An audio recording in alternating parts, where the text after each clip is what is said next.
This society will always be as a drunken of the wine.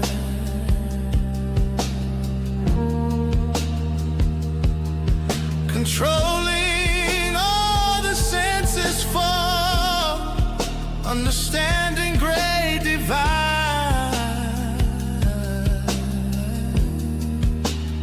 I will sense fire to this land.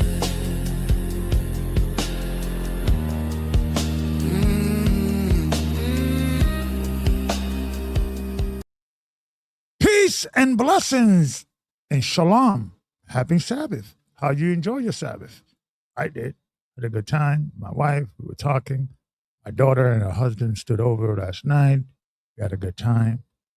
I got important news for everyone.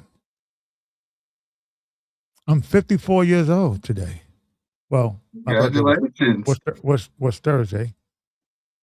I'm 54 and I still want more. Let's go. Come on. Let's do it, Brother Alexander. How we doing, sir?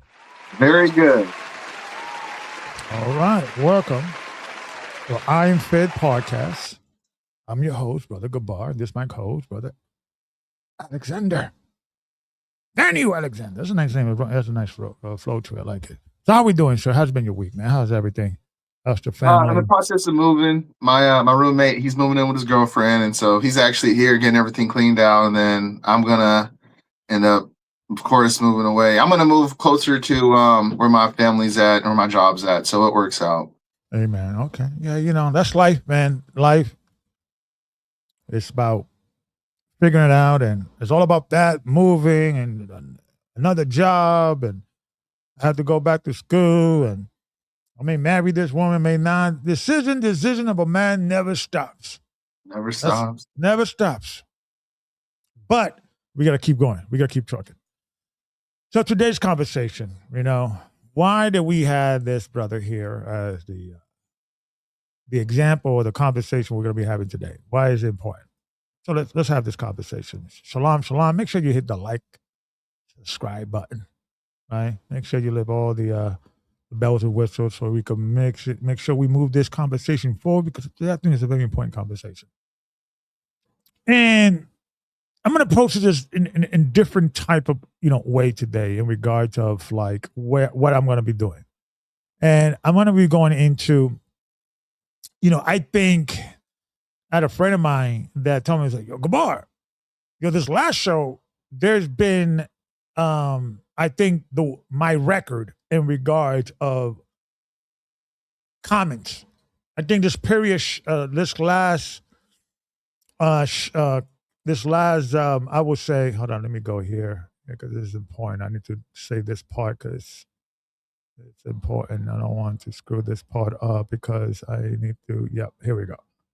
Okay.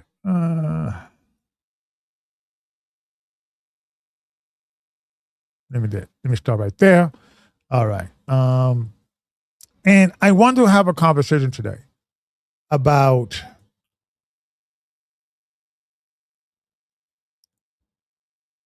delusion. And I know I've been talking on that. And you and I were talking behind the scenes in regards of, the guy who wrote the movie, is it Doom? Yeah.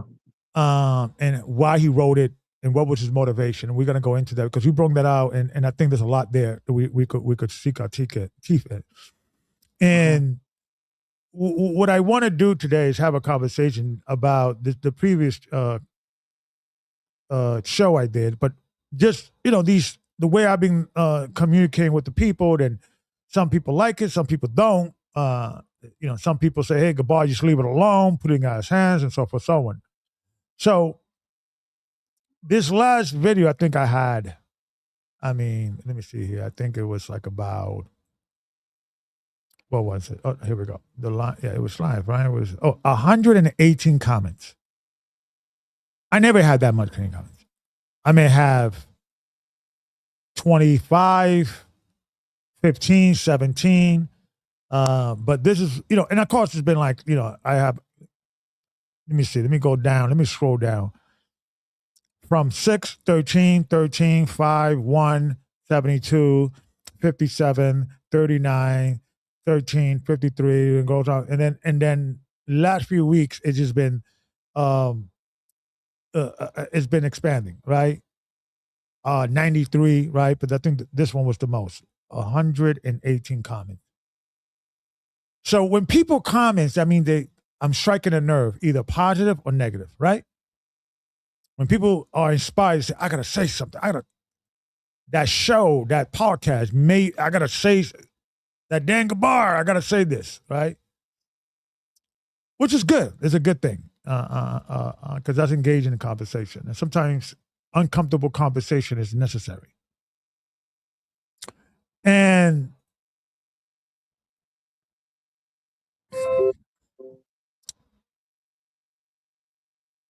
let's start with this gentleman here. I call the church. I spoke to one of the representatives. I was wondering we could come on, have a conversation, or know about your what your beliefs. And he said, well, send an email. We really don't do debates anymore because it brings confusion, obviously, because they don't have any evidence. So of course, right? But for a lot of the things they're saying, and we're going to go into why they probably avoid having a conversation with me, or they was trying to we think about it. You send us an email, we'll let you know. Now, what I realize is that churches, or whether it be camps or religious organization, when you're in this organization, you think that your organization is more impactful than it really is, because you're constantly talking to the people in the organization, seeing the leaders talking about what they're doing, and we're spreading the gospel and worldwide, and it has a global feel to it. But we're very, small in comparison, right? It's like an echo chamber, right? So, and the reason why I'm saying this is because I'm going to keep bringing this thing home. This is bigger than Ricard. This is bigger than GOCC. Because like this guy here, Prophet Ministry. He's, I think, Elder Prophet, I think his name, or Prophet, whatever his name is. But, he has 100,000 subscribers. He has this video was 3 years ago, and it has 38,000, right? And of course, I did my little comments. This guy does not have the spirit. This is a remix of the One West Hebrew Israelite so-called Langwadash Kodash, or whatever, right? Yeah. So there's the reason why this guy is dangerous. And guys like him are the people that are going to be targeting going forward, because they're dangerous. And we're going to go into that. So I wanted us to understand something. Why thinking like this guy here is going to keep us ignorant, and is going to keep us only in this echo chamber and this thing that we call the truth. And the truth is in the Bible, not in any camp or any. It's follow the Torah in the testimony of Yeshua. That's it. It's not that difficult. These guys are dangerous because they are effective. So the only way to deal with something like this guy, like people like him, we have to be as effective. We can't leave it in God's hands anymore, because God is pushing it back to our hands. Like, this is your mess, guys. I'm over here in heaven. I'm chilling. I don't know what you guys are doing over there in the earth, but I gave you the commandments of God. I already gave you the word. It's up to you what you got to do with it, right? So we have to have these conversations. It's uncomfortable. People don't like it, but we have to have these conversations. So let me start this video and start this conversation and why I feel this man is dangerous. Fair use. Shalom and welcome to my channel. I am the Prophet X. I'm the pastor here at Prophecy Ministries, and we are going to be getting into our first video in a new series on Paleo Hebrew. This is actually going to be the Proto Hebrew, which is the first one using the Hebrew pictographs. Now, I'm going to tell you right from the top, I am not a scholar, neither do I trust in scholars or believe in scholars, but I do have the Spirit, and I trust in the Spirit and believe in the Spirit. So I'm going to teach you what the Spirit has been teaching me. The reason why we're going to do this is because we're going to find in the scriptures that Christ himself spoke in Hebrew. Let's take a look at this verse as we get started. This is... So he goes into his diatribe, right?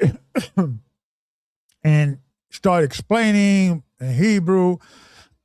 And I think he starts, wait, he goes here. He kind of creates his own little, what is that? Yeah, he creates his own little, this is like the picture grab. This is old pro Hebrew. This is more Canaan. We're gonna go into this pictograph type of establishment or language, right? And what he is saying basically is that you could still get the meaning from the pictogram. So that's the reason why you don't need the vowels. The pictogram will tell you what it is, which is not true. And it is testable, not true. You could test it and show it is not true. So let me go here, and this is another, so this is part 2 of this video, and he's going back to why he doesn't believe in scholars, right? Fair use. Now, in my last video, in episode 1, I told you that I don't trust in scholars. I don't believe in scholars. And I often see the blasphemy of scholars who look at these characters that we see on the screen. They literally look at this alphabet and they say there is no meaning to any of the things that are being said in these characters. Let me show you a really quick clip just so you'll understand why I don't believe in scholars. Take a look at this. I want to take some and has revealed them sorry, because sometimes my thing is, hold on, let me go bring it back to what he was talking about. Because my thing jumps sometimes, so I apologize. Here we go. Wait, where you at? Okay, here we go. There is no meaning to any of the things that are being said in these characters. Let me show you a really quick clip just so you'll understand why I don't believe in scholars. Take a look at this. I want to take some time to address a dangerous false teaching that is rapidly spreading on the internet and by other means these days. It is the idea that the Hebrew alphabet still maintains a pictographic meaning, and that if you understand the original pictographic meaning of the letters, you can then get more insight into the scriptures. This is completely false. It is 100% without merit, but I don't just want you to take my word for it. I want to explain it so you'll be able to understand and then let this nonsense disappear.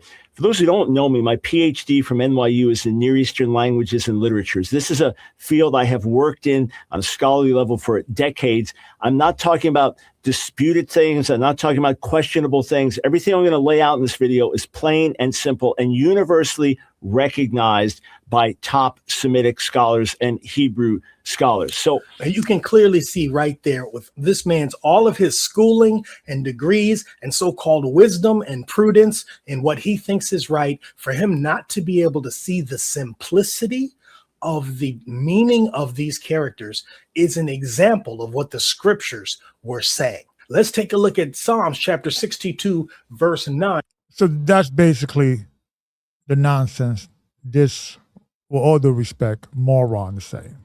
He's not a smart man. And I'm going to be continually warning people of these charlatans that's keeping people of color in America ignorant. There is no evidence that the pictogram can dictate and give you the meaning of the word, because it started as a pictogram, but the term aleph, or which is mean ox. It was the name they're given to the sound ah. They just decided to use the ox as a sign, as a picture to the Hebrew word or the Hebrew letter ah. And they got all these meanings, and that the ox represents leadership, and all that's great. But a lot of that is just, it's not the way to deal with these letters, because eventually the ox became an A, and that's basically what it is. And then you could, like, God's name, for instance. If you look at the picture, there's no way, because I think Yad is a hand. Yah is a hand.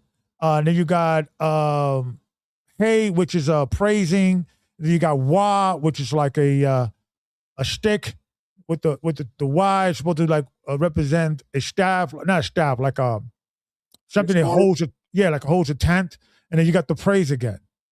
How is that means he is? How can that pictogram give you the understanding of the term Yahweh?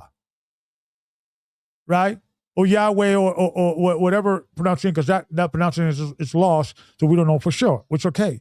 Which really, to be honest, within Hebraic thought, it's not as important as the meaning of the name, the purpose of the name, or the purpose of the, I would say, the function of the name, the function of the name, right?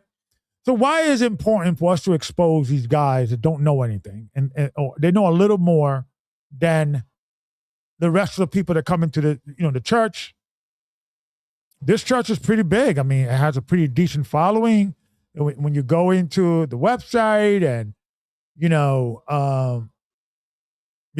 it's a pretty decent following. They got a lot of videos. I'm trying to see, this guy's a rapper. He's out here, where he's at. He's out here bringing forth and understanding, and he sounds across. And when I remember seeing this guy, I was like, okay, let's see what he's all about, But the more I listened and I looked what he was saying, I realized he's another idiot running around, charlatan. I'm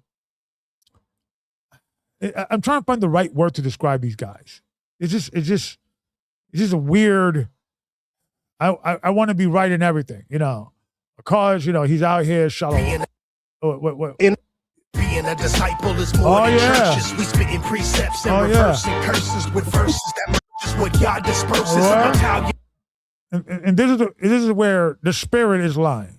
This is, with the Most High, Yahweh is bringing the spirit. These guys are charlatans.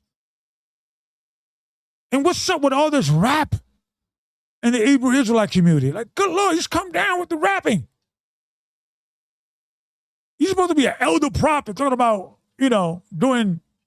Come on, dude. It's embarrassing. It's an embarrassment, to our community. And I'm going to be exposing this. I'm going to be talking about this. This is not good. Because these guys are effective.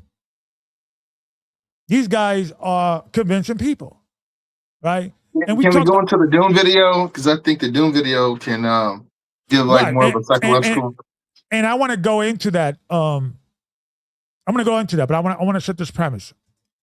Because these are the guys that are teaching that the precept upon precept. They don't deal with scholars. They don't deal with scholars because, I deal with the spirit. These are the same guys that are teaching us wrong. Right? So let's hear a little bit on this previous show that I did on this guy. Say commentary, accurate historical commentary without an agenda. You could get a sense. And I believe you should start learning Hebrew, or at least understand how the Hebrew language works. Sense? They don't understand the precept because the precept doesn't exist. It's only in your mind. It's only in that ideology's mind. Precept only means command. It is a lie that you must read the Bible this way. You will not understand it. That's a lie. You can start in Genesis, and if you have a good, I will say, commentary, accurate historical commentary without an agenda, you could get a sense. And I believe you should start learning Hebrew, or at least understand how the Hebrew language works. At least. But you should learn Hebrew.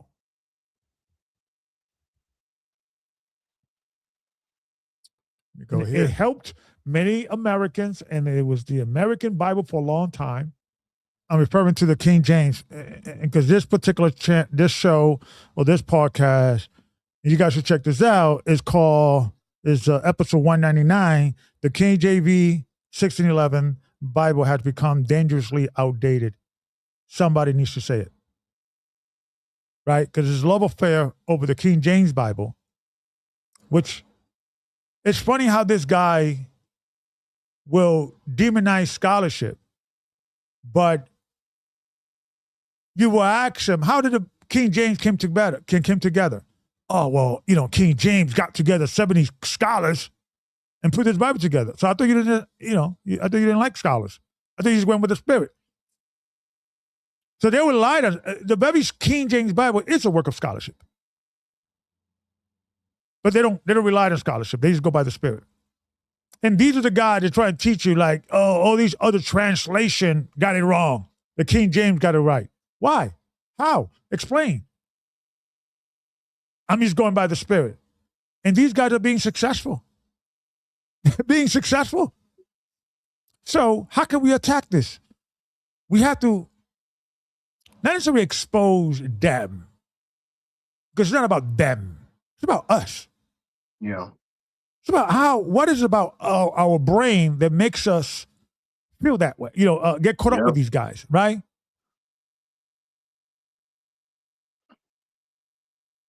Education, folks, is very important, right? And when you look at I want to play this video because this gentleman right here is a major inspiration to me.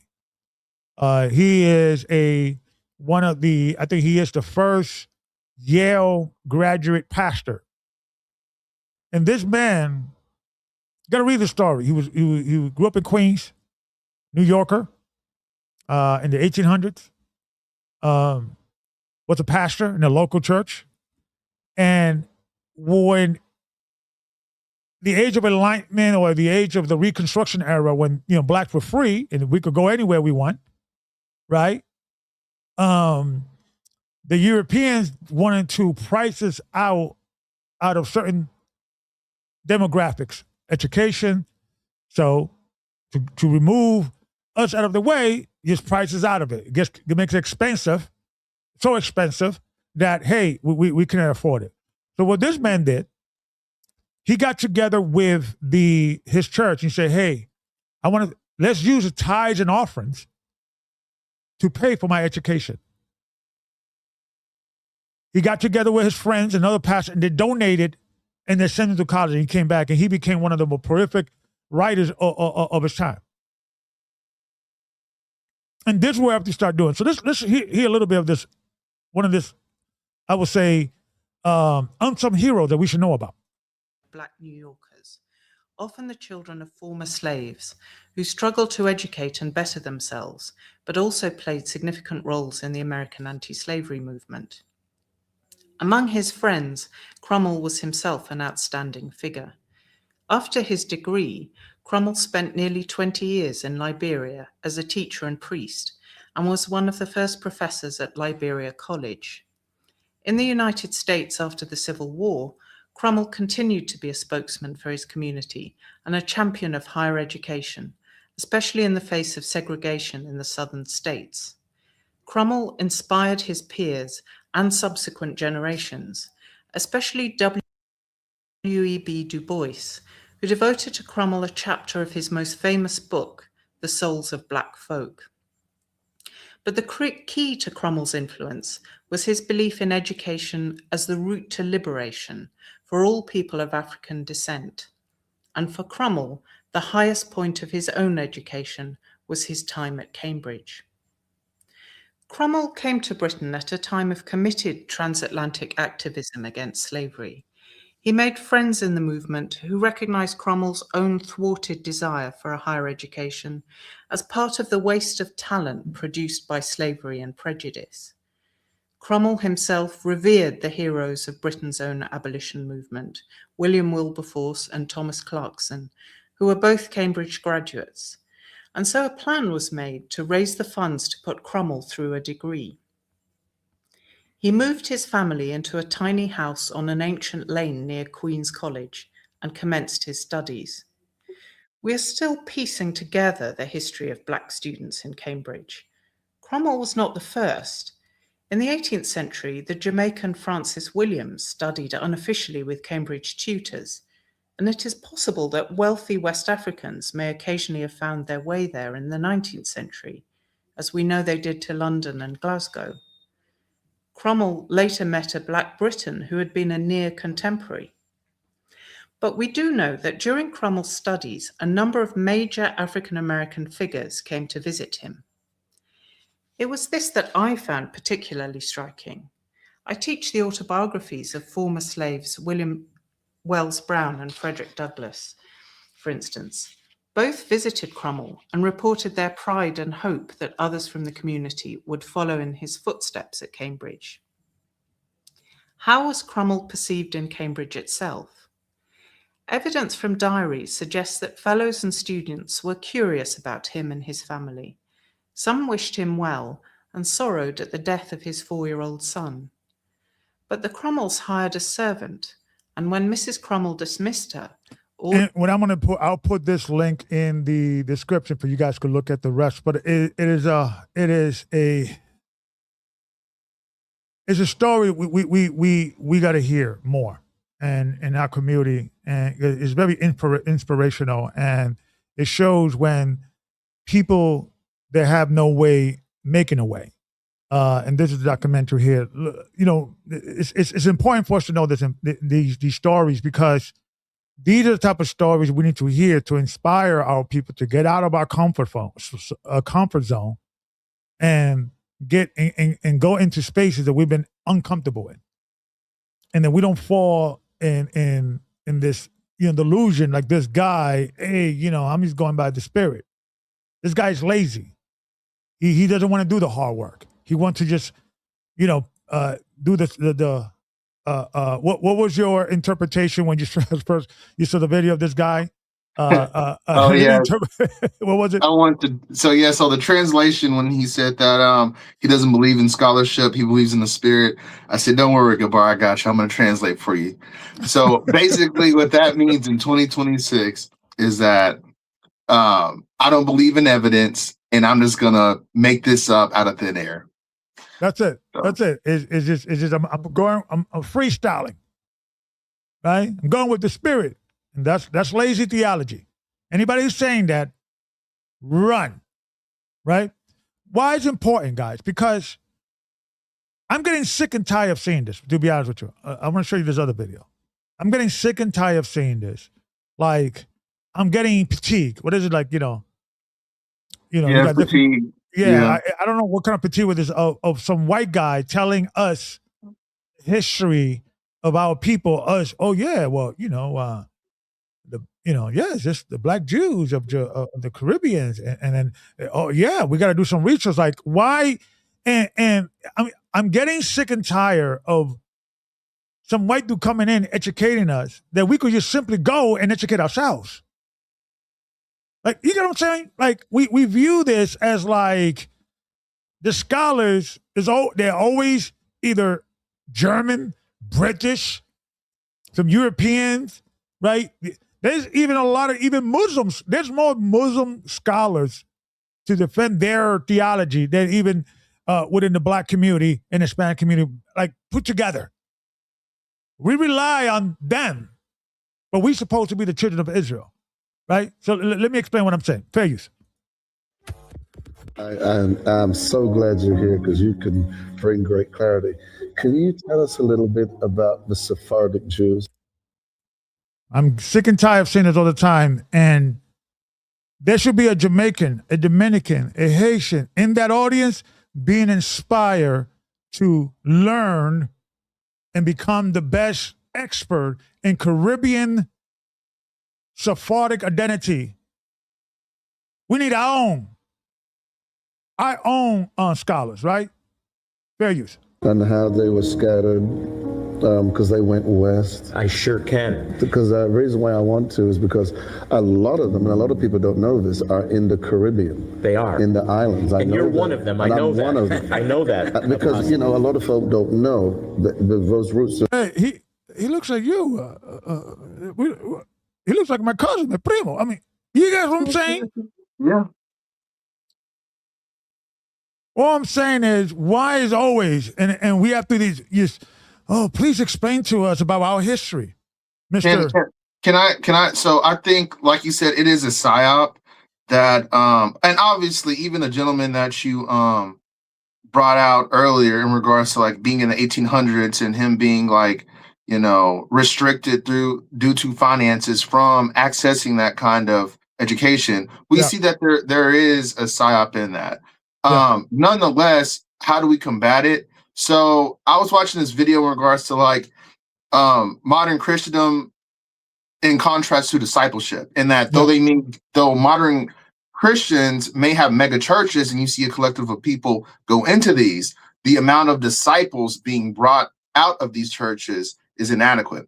Yeah. And so the idea to counteract that is that you start to kind of like, you start to apply that principle that Christ did, which is you have like a group of like 4 to 5 people and you guys, like you eat together, you do things together. And what happens is you create an environment of vulnerability and that you strengthen one another through one another. And in doing that, you eventually come to this like cohesion to where you can disperse and replicate that.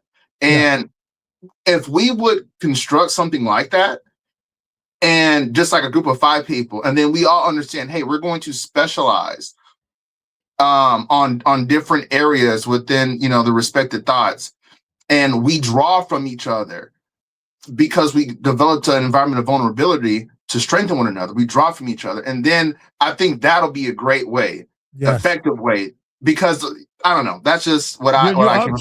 No, you are 100% right. More Blacks and Latino men got to come together and say, yo, we have to, go and be in these spaces in regard to scholarship, or biblical scholarship. You're going to be focused on that. You're going to be focused on this. And listen, there's so much, financial aid, because you're Black and a woman and a midget and you're single parent. You got all these abilities to get into these spaces that is available if you know where to look, right?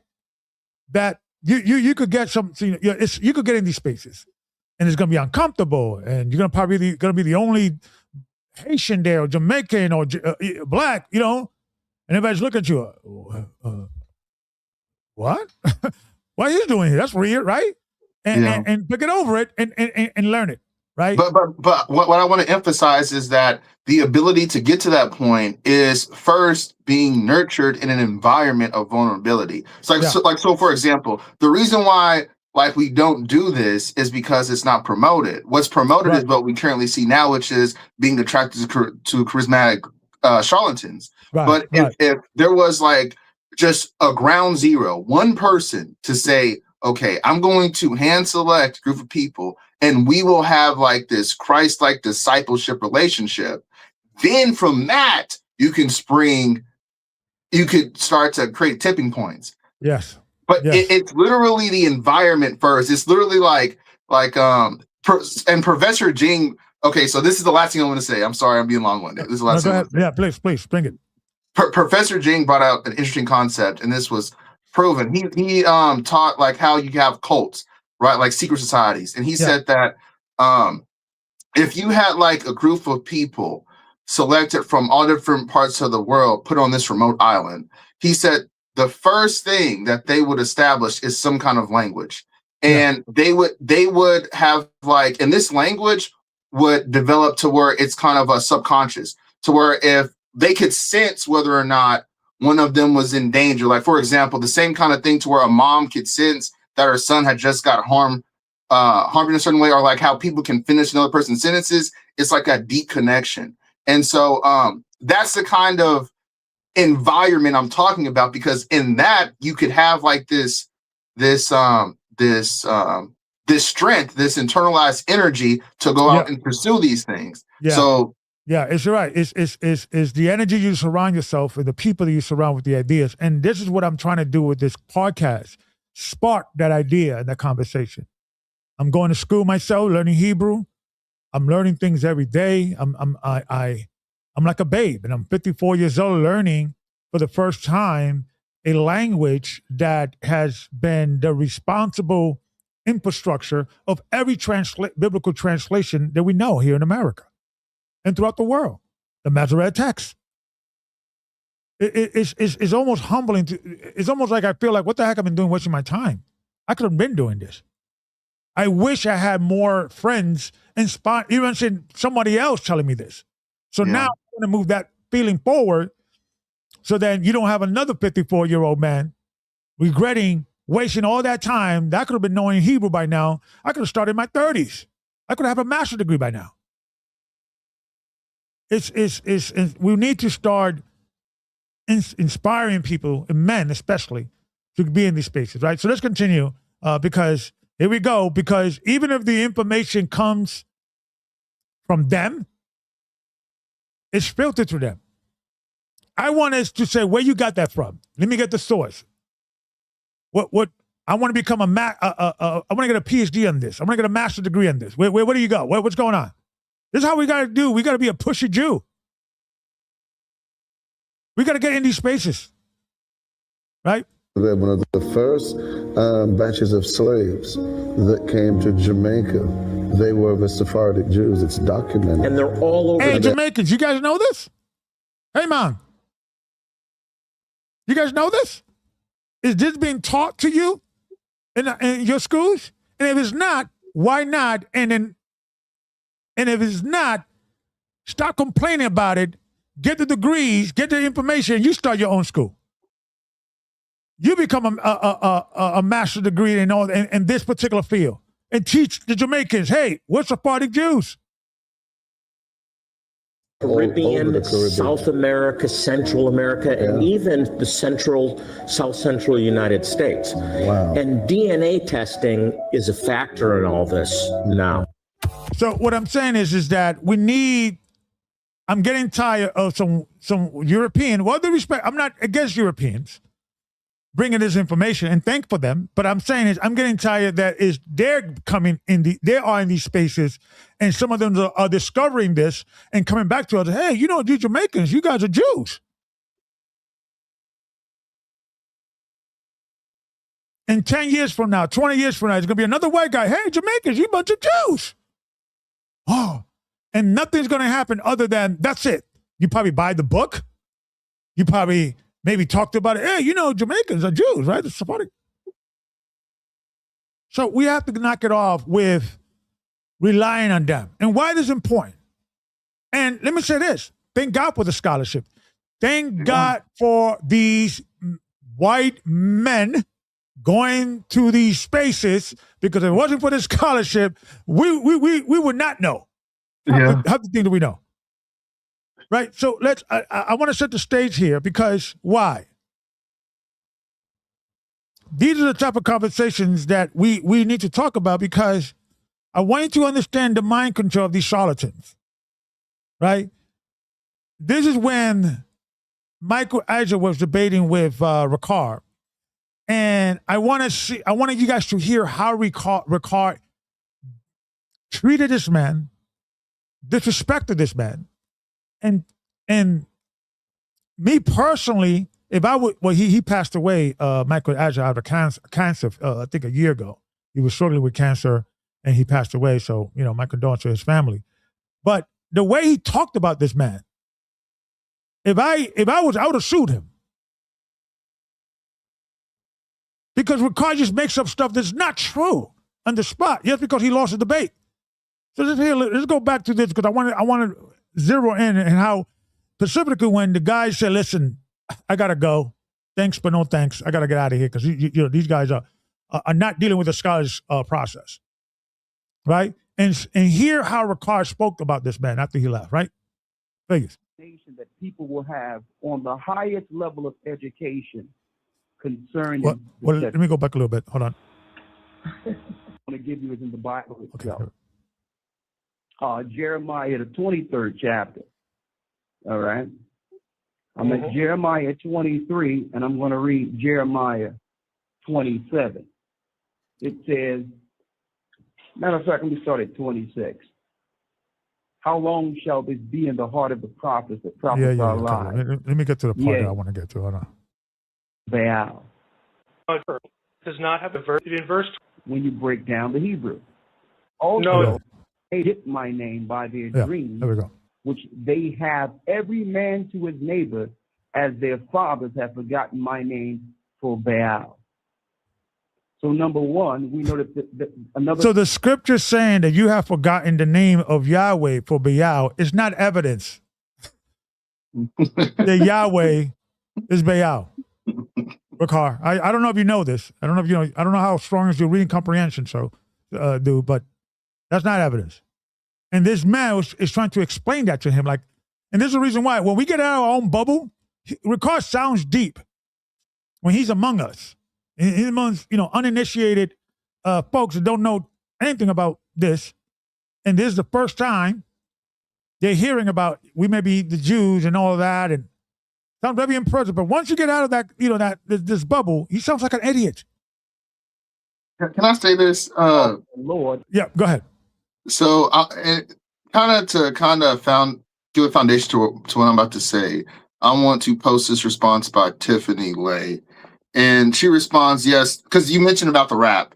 What's up with all this rap music? And so it says, yes, those guys use Israelite community to get the fame with rap music that they didn't get in the world. I prefer hymn songs and spiritual songs. So basically, the idea is that these guys use the spiritual community of Israelites to go about their aspirations of being of a famous rap artist. And so when you understand that, you kind of get some insights in regards to how us as a community are so dumbed down and influenced in a way to where we can let these people just do whatever they want to us. Like, for example, like you said, the only way Brother Rakashar exists is in our community, is in Black folks, Hispanic folks community. Outside of this community, he don't exist. So it's just more insight to how I don't know how just diluted we are mentally and how, I don't know, but yeah. Yeah. We have to get away. We have to get out of our comfort zone and say, okay, outside of this guy who I call elder, what is the consensus of this subject matter? And how well does it matches what he's saying versus what they're saying?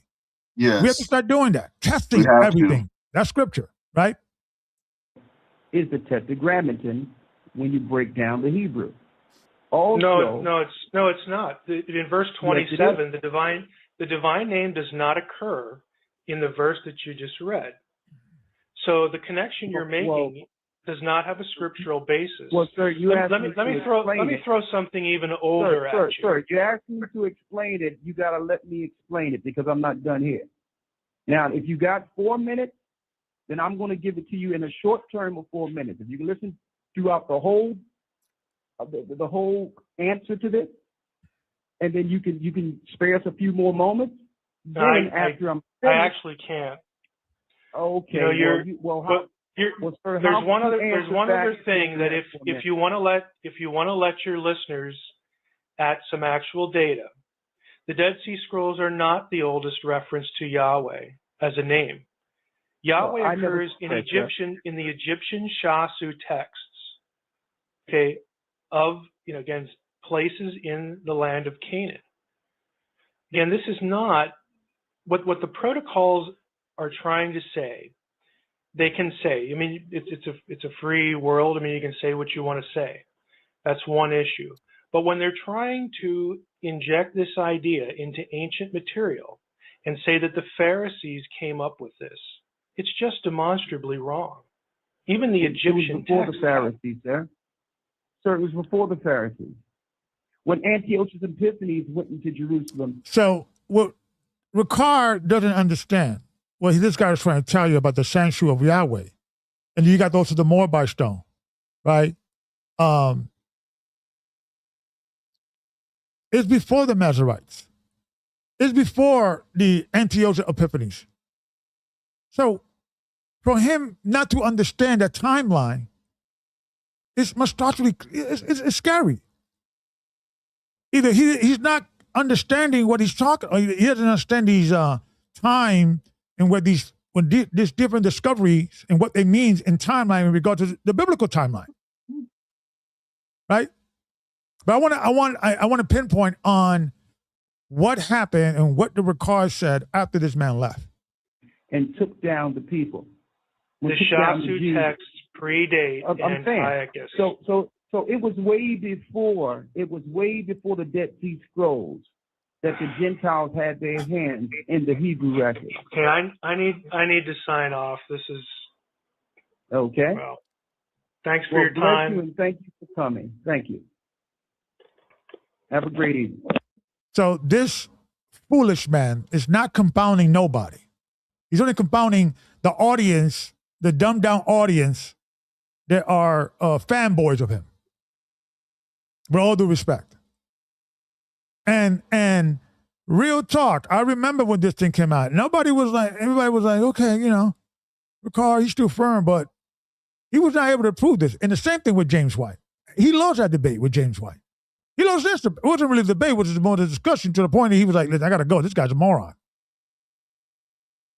He was trying to explain to him, you can't, the Sanshu of Yahweh, which is the Egyptian text, which is one of the oldest discovery in regards of the name of the God of Israel, predates the Masoretes, predates the Antiochus, Antiochus Epiphanes. It predates that. So why are you even going that if this discovery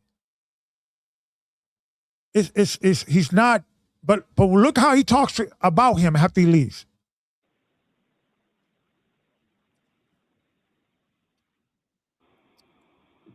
Yeah. Okay. Brother God, are you there? I'm here. So it's like when someone is like dismissing, it's like, I gotta go. There's a level of like they know that this guy doesn't respect them. They know by now that this guy's like, okay, he's dismissing them as unimportant, just charlatans. And that little laugh, that uncomfortable little laugh, is them having that little moment, but then snapping right out of it. I'm telling you, I know how these guys think. And now, once the guy leaves, look what Ricard does. Now, first off, I want everyone to, and I'm glad that there was no interruptions so that we can get out the full explanation that people will have on the highest level of education concerning the Tetragrammaton. That's why we let him roll it all off, so that when our brothers, like the brothers who came on a couple of weeks ago, come in ignorantly holding up the Tetragrammaton, they'll know that even the greatest experts cannot stand against the name of Ahia Ashar Ahia. What are you talking about, Ricard? What do you mean cannot stand? What are you talking about, dude? This guy was able to prove that you're wrong. That's why he dismissed you and left.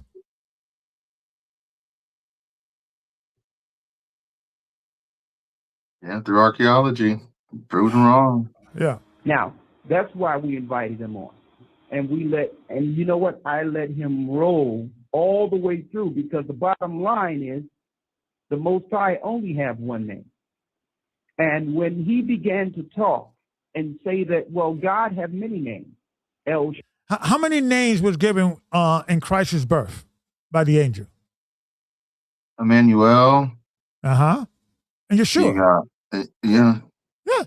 So it's not a big thing to have multiple names or multiple titles as a deity. That's Middle Eastern or Eastern thought.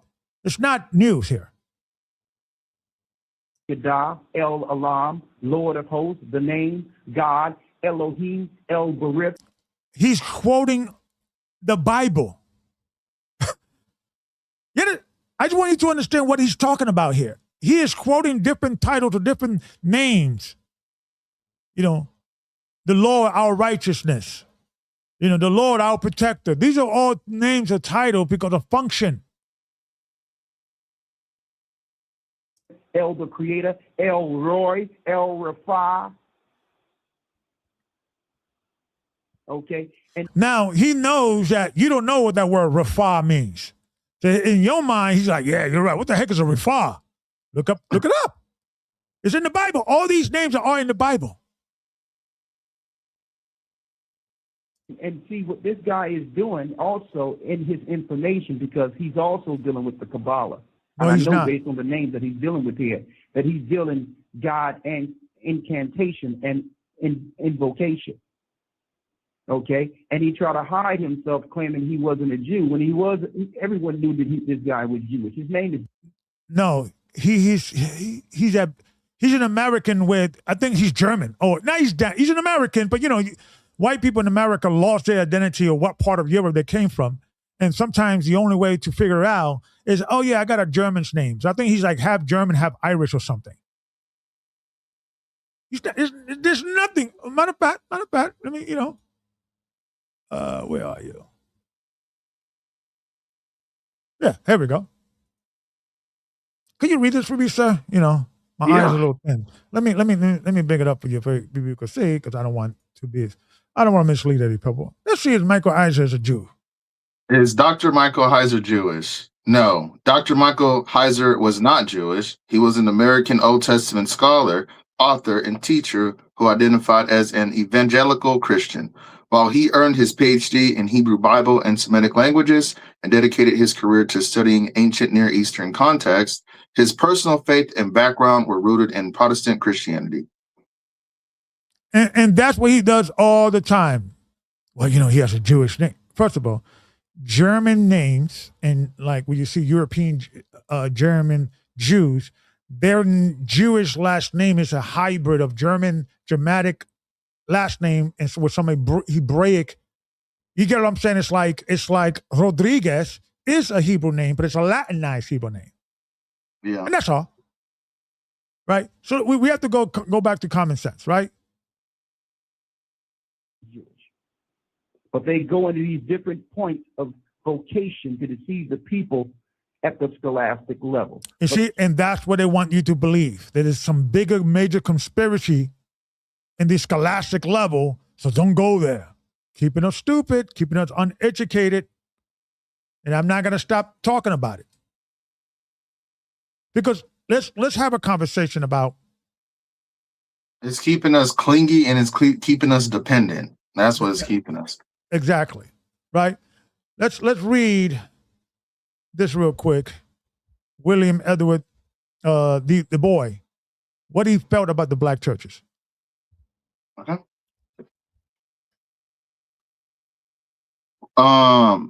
Okay. In his 1903 classic, The Souls of Black Folk, specifically within the essay of the Faith of the Fathers, W.E.B. Du Bois examined the multifaceted role of the Black church. He chronicled how the emotional fervor of the church emerged as a necessary emotional release and community center under the brutalities of slavery. However, Du Bois concurrently offered a piercing critique of early 20th century Black religious leadership.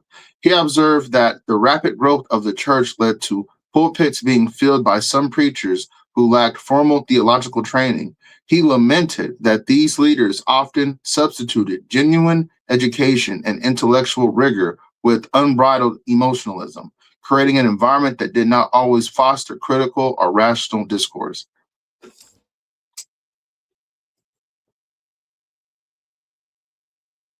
Let's read this quote. Alexander Crummell, if you are to be leaders, teachers, and guides among your people, you must have strength.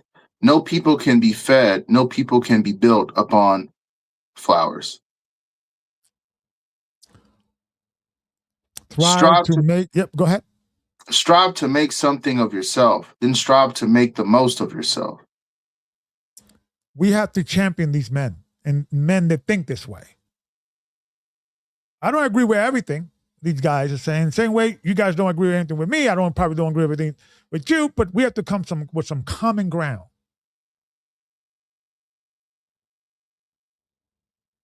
And why is this important? Why is this important? So I'm going to show you guys something real quick, because I want to go into the Dune video. Don't forget about the Dune video. I think people want to see that. Yeah, and I want to go to that, but this is something that I wanted to have a conversation, and I always tell people, listen, I'm never going to ever delete no statement, comments you put in my board. You can say whatever you want to me. But if you're going to say something, I'm going to use it, because it's my platform, to see whether I agree or disagree with you. Right? And why. And I appreciate all the positive comments that I get. I appreciate God continuing to seek truth and continue growing and looking to point people in the right direction when it comes to studying and understanding God's word. It's refreshing. We need solid ground to stand on. Thank you for the research. Amen. Right? But now I want to focus specifically on the negative ones, right? And I want you just got to pay attention to see why they disagree with me, right? Now we also have this other one, and this, before I go to the negative one, I wanted to go here because this is the effect of these guys. Let's read this real quick. Left school to join the academy. Then I slowly realized it was a waste of time. Read the one on top, if you don't mind. Okay. As a former member, I literally shut down my business because of the scare tactics and thinking that America was over and that it wasn't worth it continuing education or business as usual. These guys are effective.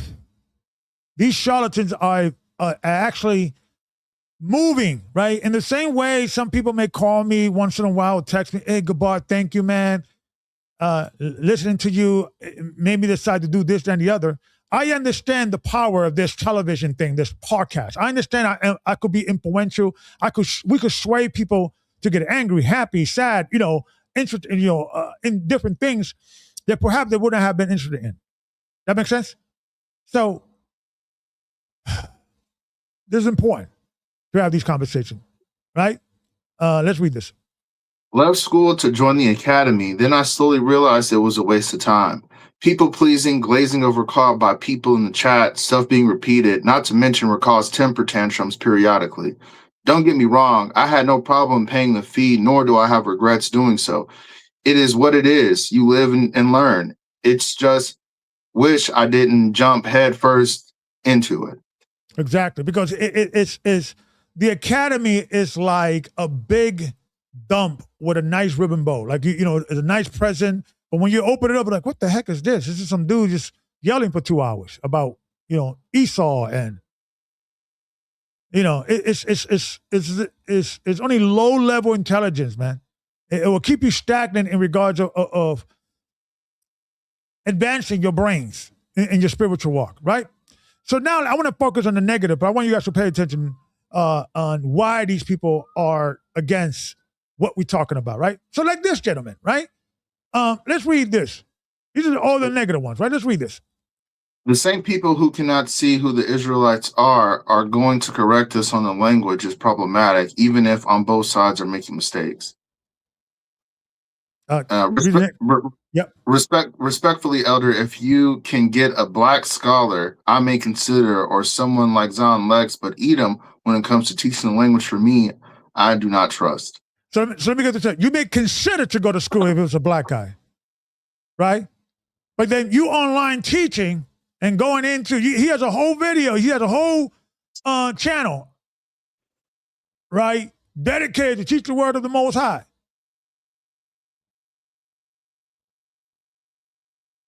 So you may consider to learn Hebrew if it's a black guy.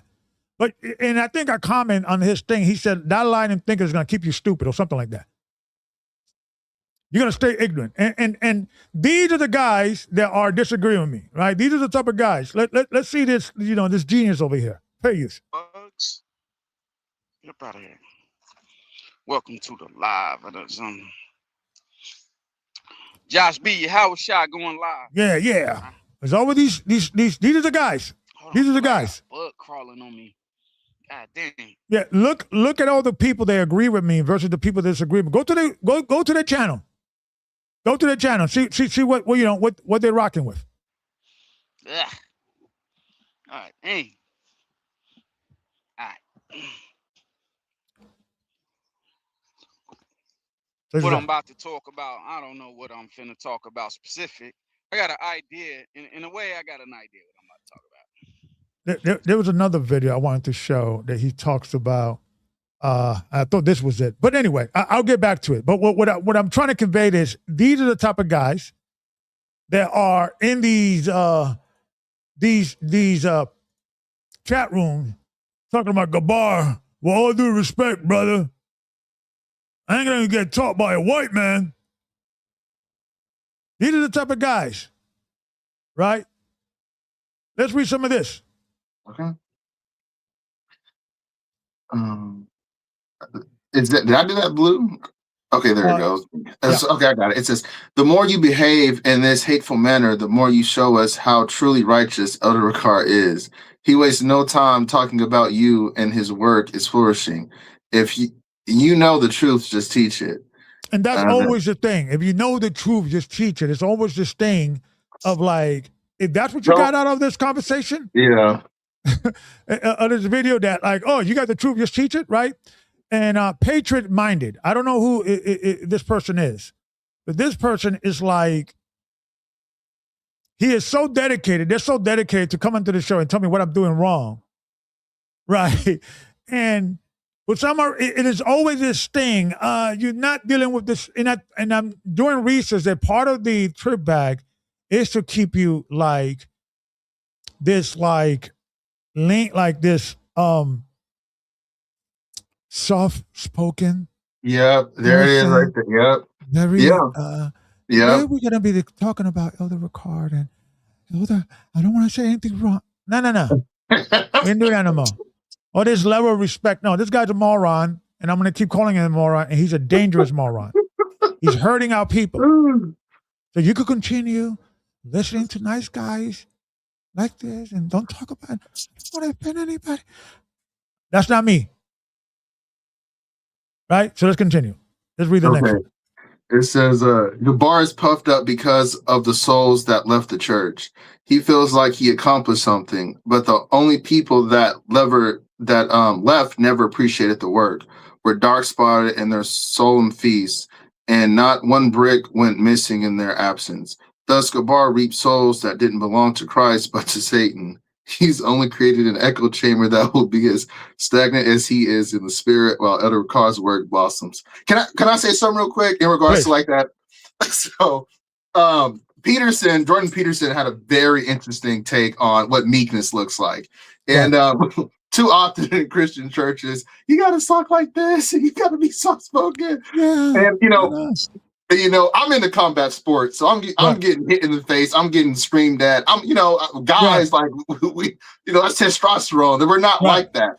And so Jordan Peterson, his take was that true meekness isn't a person who is just submissive, because that's just cowardiceness. True meekness is somebody who has the capacity to do harm to someone and withdraws from it. That's where the meekness comes from. So it's like, if I'm scared of you and you slap me in the face and I'm afraid to slap you back, that's not bravery.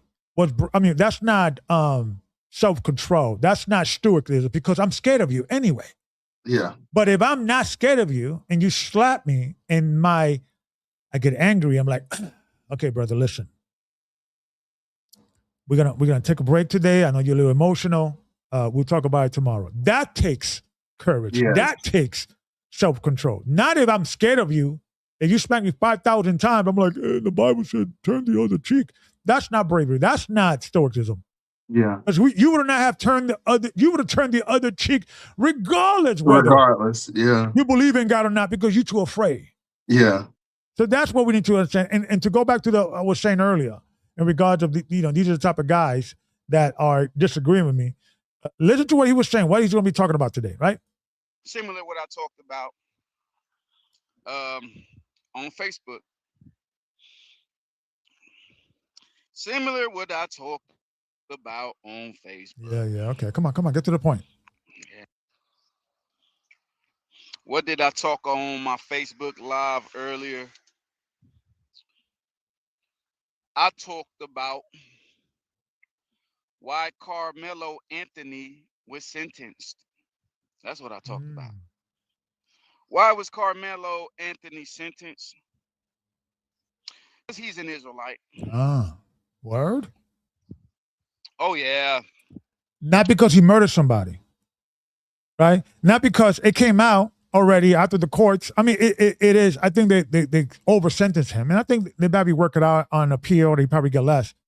But it was proven. He got to an argument with the white guy. But they got to an argument. But the video shows that the white guy was on the other side. The brother came down by the gate and stabbed him. So it wasn't self-defense. So, yes, if he was a white guy, he probably would have gotten a lesser sentence. If he was a white guy, he probably would have gotten off. All that is true too, probably. I'm not saying there's not bias in the criminal justice system. But is it wrong to kill a man? I'm just asking you.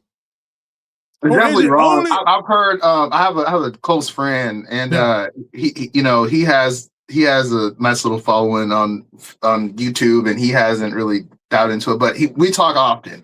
Yeah. And he's been like yesterday. He was really giving it to me about the whole Carmelo Anthony case, and like, I hadn't looked enough into it, but apparently it's like omission of evidence that would have given more insight or clarity into why Carmelo responded that way. That wouldn't have made it. That wouldn't have demonized him in such a way he has been. So I don't know. Like, I haven't done enough research. It wouldn't have mattered. Yes, I get it. They got into an argument over a seat or whatever. Okay, I get it. And maybe if Carmelo Anthony would not have been a black man, that white kid would not have a black young man, that white kid would never have probably sentenced. All that's probably true. But is it right to just stab a man over an argument? That's what I'm saying. And that's I don't the know. I don't know conversation. everything behind it, but if it's just bare bones, a person just goes and stabs somebody, then of course that's wrong. But if it was provoked in a way to where a person felt like he was threatened, and you know how many times I get provoked, bro? No. Let me tell you. Listen. I walk around angry all the time, frustrated. Got to work, and I got a family and all that. I'm up to here with people. But you gotta have self-control, man. You gotta just calm down. Apparently, he has a mental disability. I'm sorry, he has what is it when you get seizures? That mental disorder where you get seizures. So if that would have led to conflict, and he could have possibly died. This is what I've been told. So I said, I don't know enough about it. I looked at the camera, bro. I looked at the camera. It came out. It's just the media. They were arguing. The white boy went down. The kid went in his bag, and he was not in danger, and he stabbed him. So I don't want to hear about anything else. We have to take accountability, man. There's always this he has this disease, because with all due respect, white people do that. Oh, I had a mental collapse at, that moment, but I'm okay now. But, temporary insanity. But shoot, they get off with it at least. At least they get off with it. But I know that. Okay, that is true too. But is it right for you to stab a man just because you got into an argument? That's what I'm asking. No. If that's the case, absolutely not. Absolutely not. Exactly. So if that's the case. And what I'm saying is that we have to take accountability, because we as an Israelite community, we become like Karen. We just not taking accountability for our actions. It's Esau's fault. It's the white man's fault. For sure. For sure. Right? So let's continue. Let's read these comments. You still losing sleep? Let it go, brother. All praises to Ahaya. I agree. It is sad to see people so bloodthirsty in the spirit that eat this up every week. Jabbar is just feeding all the swine of Satan. So it's because what happened is, it's like, I view this as when you're trying to do an intervention, like a family member. Hey, man, you're drinking too much. Hey, man, you're drugs. Well, yeah, but what up? You got with the spirit and demons, and I don't like the way you're approaching me. This is what they do to try to, stop the conversation. Well, I don't want to be part of the wine of Satan. Right? Nah. Yeah. I want to talk about it. This is dangerous to think this way. This is it's affecting our community in a negative way. And the One West Hebrew Israelitism, since it's been 57 years now, that has done no good for the community. I don't care if at least they're talking about this, they're keeping Sabbath. There's going to be a lot of people keeping Sabbath. They're going to be put to death in the day of judgment. A lot of people are going to be going to Yeshua and be like, didn't we prophesy in your name? Didn't we do good works in your name? That's not only talking about the Christian church. The Bible says, I will start in my house. Ezekiel, yeah. About the angel with the inkhorn. Yep, started my sanctuary. Exactly. So we got to get off this passion to Patan, it's because he was an Israelite. No, he got sent because he stabbed a man. Now, yeah, you could argue he was 10 cents more than if he would have been, yes, but should he have stabbed this dude, though, like that? Right? Let's continue. They can't, their gospel have now become Rakah, not Christ. And the people that have the same spirit and feel some type of way about Rakah love it. This is the spiritual food they get on Sabbath. What a shame. It's like they literally don't hear what we're talking about. It's just right. It's like it's something else. You must have some feeling, some dark hatred towards him that cannot be explained. No, dude, I'm just telling you, this dude he's a charlatan, and I'm showing you the evidence, but they don't want to see it, right? If you have the truth, Mr. Gabar, teach that truth instead of focusing on your brothers. Amen. And it sounds good, right? It sounds noble. Yeah, you're right. I should just focus on and ignore this. No, I'm not going to ignore this. Yeah, it's a very cowardice way. It's like not confronting the problem. It's just a way to, let's agree to disagree kind of thing. Like, right. I don't know. It's not good. It's not good. Right. Here's another one. If you think you have the truth, just teach it. Stop pulling people down. Oh, yes. Yes, I should not talk about negative about anybody because, let me leave it in God's hand. Let me just go donate some blood or something, help old people or something.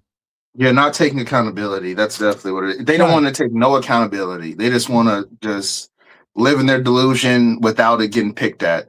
Right. And they are the best in trying to psychologically try to make you feel like ignoring this horrific, I don't know what to call it, lack of wanting to get. I believe it's a parasite. Yeah. They want to keep us in this delusion of the white man is always against us. Let's do things for ourselves. Let's not go to anything that's associated with whiteness, right? And since a lot of white people go to college and education and they value education, it's important. That's a white thing. Proper English. Oh, you want to speak white? Knock it off. If you go into the history, right? If we could take a time machine and we go back to the King James era, the royal family of England, the Scots and all that, do you think these guys would be speaking? Oh, you know what I mean? They were looking at people the way an average Black Latino American speak today. They were looking down on you like, what kind of English is this? Yeah. What barbaric dialect is this? Yeah. King James will be telling you this, right? So we have to, and listen, I'm passionate, yes, but guess what? If my passion, you could talk all negative about me, but at least I'm engaging the conversation, or I'm bringing the conversation forward. Do all the text, all the comments you want, right? It's important to bring this out because it's like it's not going to stop. These people are not going to go away. These people are not going to somehow just disappear just because we're going to just do the work. And I don't want to turn down. I don't want to pull down or destroy. And they use these words, destructive, the demon, swine. Yeah. You're not the validator in what's swine and what's righteous and what's holy. Right. And that's the problem with these people, right? Because we have to push the needle forward. Why? Why is that? I'm going to show you something. I'm going to just show you something, right? Let me show you this video. Right? And we're going to read real slow. And this particular scripture, Ecclesiasticus 7, chapter 7, verse 7, has been used a lot within these guys. Now, this guy over here is calling people ignorant, right? Because they don't understand the scriptures, right? And so forth, so on, right? And he thinks he's saying something, but he doesn't understand that he's really condemning himself. Well, when you read the scripture, it's really saying the opposite, what he's saying. So let's hear this. A lot of y'all see them Hebrew Israelites on the corner yelling at the top of their lungs, and you get to thinking like, damn, why are they yelling? Why are they so mad?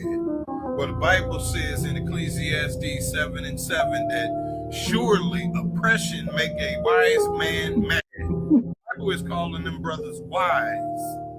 And guess what it's also telling you? That you're a dumbass. Because if you think you're supposed to be living your best life in a country that was built off robbery, murder, and rape, then you out of your damn mind, you a damn dummy. And what do the second part of this scripture say? A gift destroyeth the heart. That means your heart is destroyed because all they had to do was give you a gift of food stamps, the right to vote. That means your heart is destroyed. And once they give you them food stamps and these little crumbs, then you end up loving the slave master. Well, I have an idea. Why don't you go to school and get educated so you don't need food stamps? Crazy idea. I don't know, but I'm an idiot. I'm the fool. I'm the jackass that I guess he's referring to, right? But we're going to go into these scriptures to see if that's what really the scripture's conveying, right? Yeah. Because we're the jackass, right? Based on my understanding, that mad meant like crazy. It's like an old English word. It's not mad as in like I'm angry, but mad as because David was called mad, but he was like crazy during that one situation. You're a smart man. You know how to read. You got reading comprehension. These guys don't. That's the reason why, right? And let's just go to it. Let's just go to see if this is what this genius is saying. It's impression, right? And you're right, because when you go into the New King James and other translations, it reads a little different, right? So let's continue. Let's read this, and I want to show because context is important, right? Let's start at verse 7, chapter 7. Surely oppression maketh the wise man mad, and a gift destroyeth the heart. Uh-huh. Better is the end of a thing than the beginning thereof, and the patience in spirit is better than the proud in spirit. Uh-huh. Be not hasty in thy spirit to be angry, for anger rested in the bosom of fools. Hello. So what he's really saying here, and let me go into the New King James because it gives a better understanding. You go to verse 7, and then you're right. It's more oppression. And when you go into it, it's more like going crazy or bright. And also in that word could also mean like being bribed or tricked. We're going to go into that as well. Let's read the New King James. Surely oppression destroys a wise man's reason, and a bribe debases the heart. Uh-huh. The end of a thing is better than its beginning. The patient in spirit is better than the proud in spirit. Uh-huh. Be not hasty in your spirit to be angry, for anger rests in the bosom of fools. So that's the point. Not that it's okay for you to be mad or angry in your oppression to justify your anger and your oppression, and your oppression. And the scripture says to be wise, to not let that spirit of anger stay in you, because if that anger is like, you haven't been so angry, you can't even think straight. Yeah. You can't even speak right. You gotta calm down. I don't want to say something I don't mean. Right? That's what this is talking about. Calm the heck down, right? And why are you saying that? Let's keep reading. Do not say, why were the former days better than these? Yeah, why? When we were in the kingdom of Israel, we were better in this situation. Don't get caught up with why you in this scenario, right? Keep reading. For you do not inquire wisely concerning this. Why are you oppressed?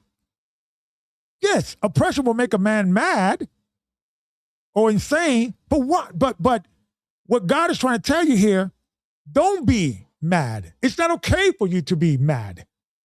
Consider why you're being oppressed, right? Continue.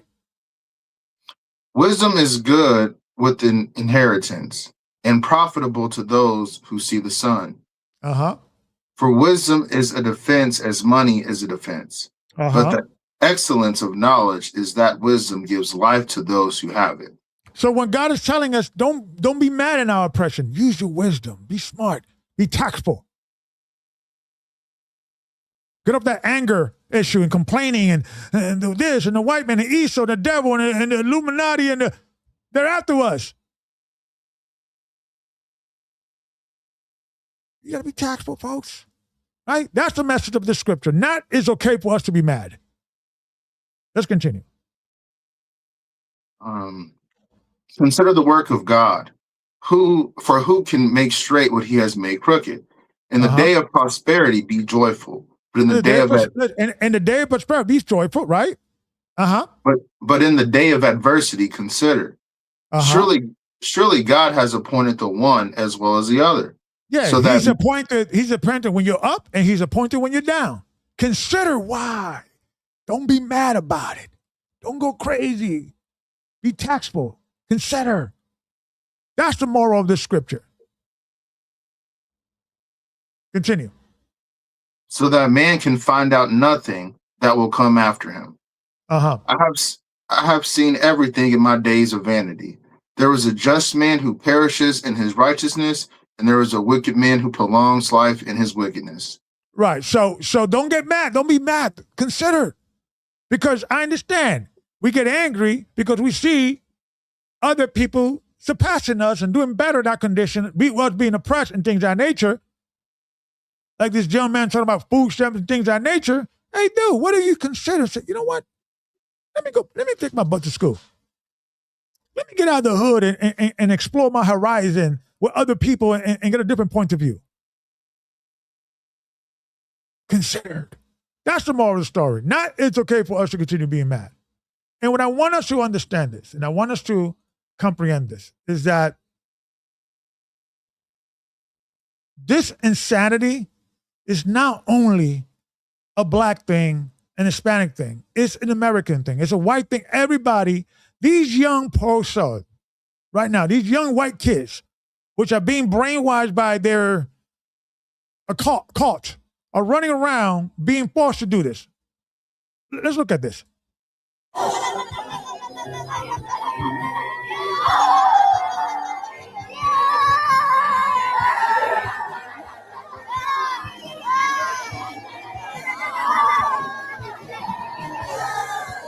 They're being brainwashed.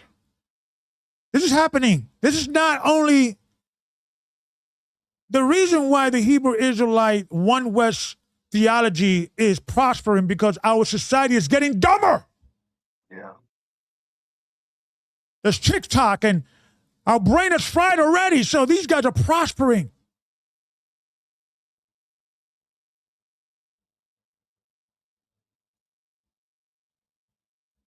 Pay attention, folks.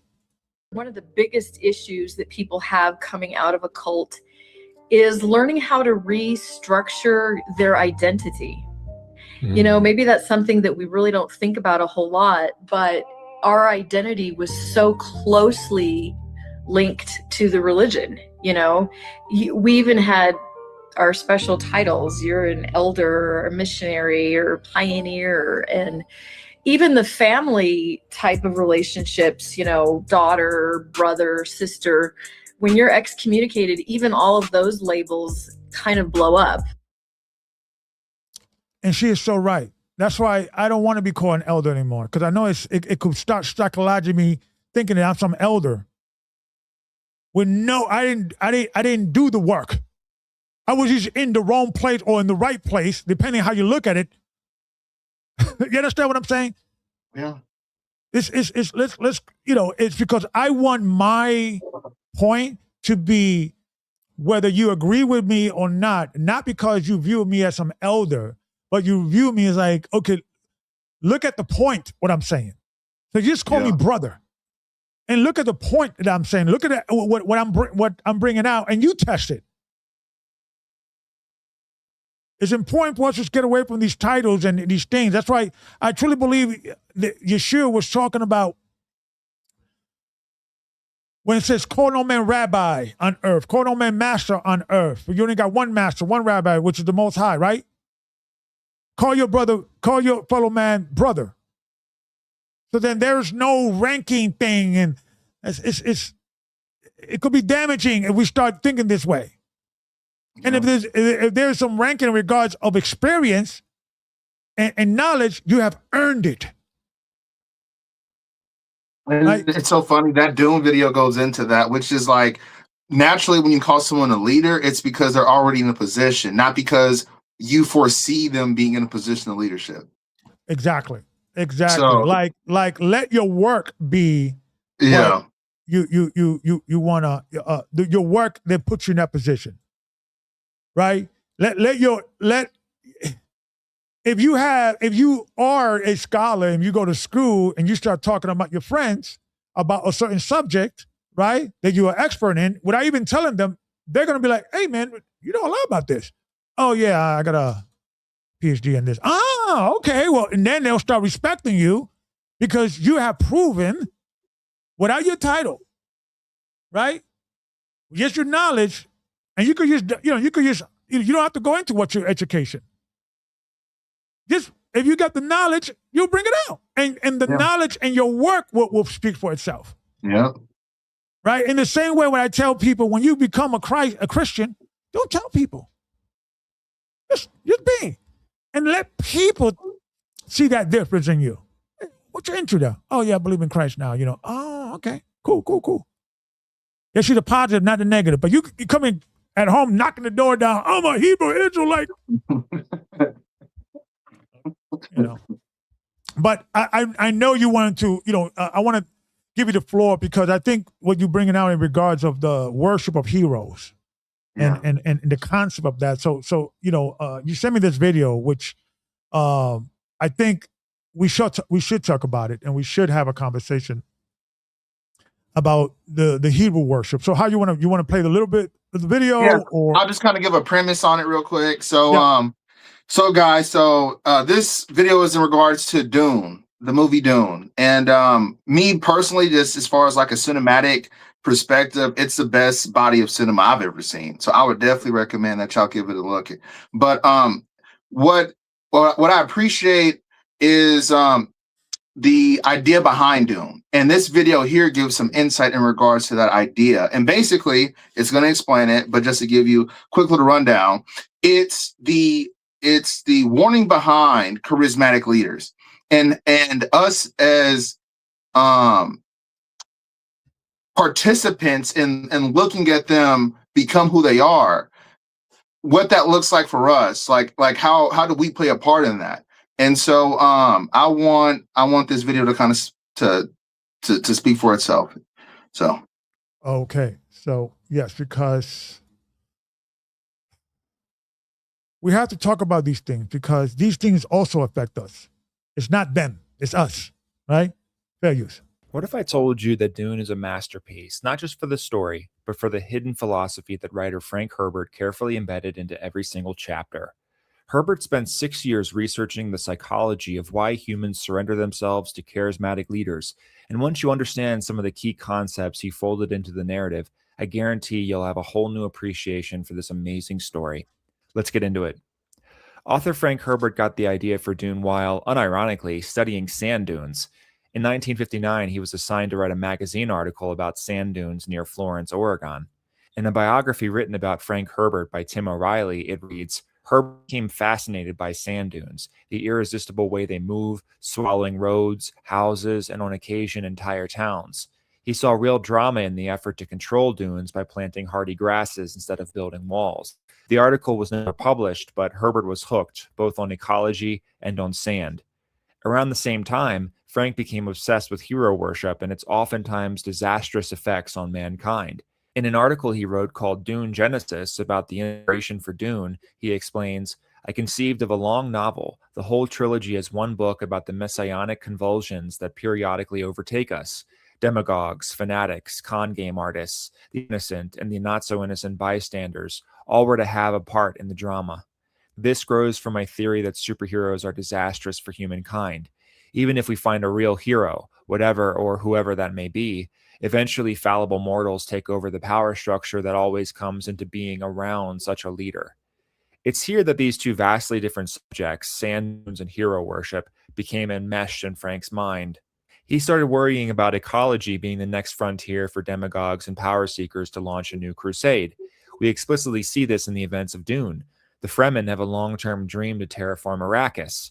This is their sacred project, tended by Fremen ecologists for generations before Paul arrives. When Paul shows up, he steps into the messianic role that the Bene Gesserit have already been prepping the Fremen for centuries. And so this ecological dream, terraforming Arrakis, gets fused with Paul's messianic identity.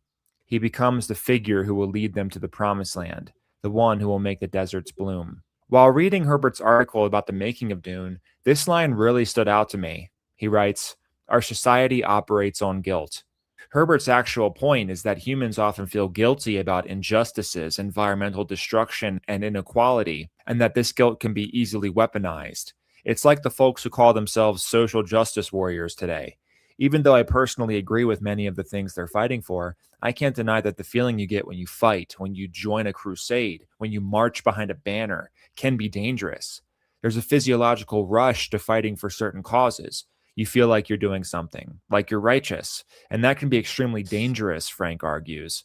The insidious part is that the adrenaline high of joining the cause can become the actual point, more than solving the underlying problem. In Dune Genesis, Frank Herbert also writes, this then was one of my themes for Dune. Don't give over all of your critical faculties to people in power, no matter how admirable those people may appear to be. Beneath the hero's facade, you will find a human being who makes human mistakes. Enormous problems arise when human mistakes are made on the grandest scale available to a superhero.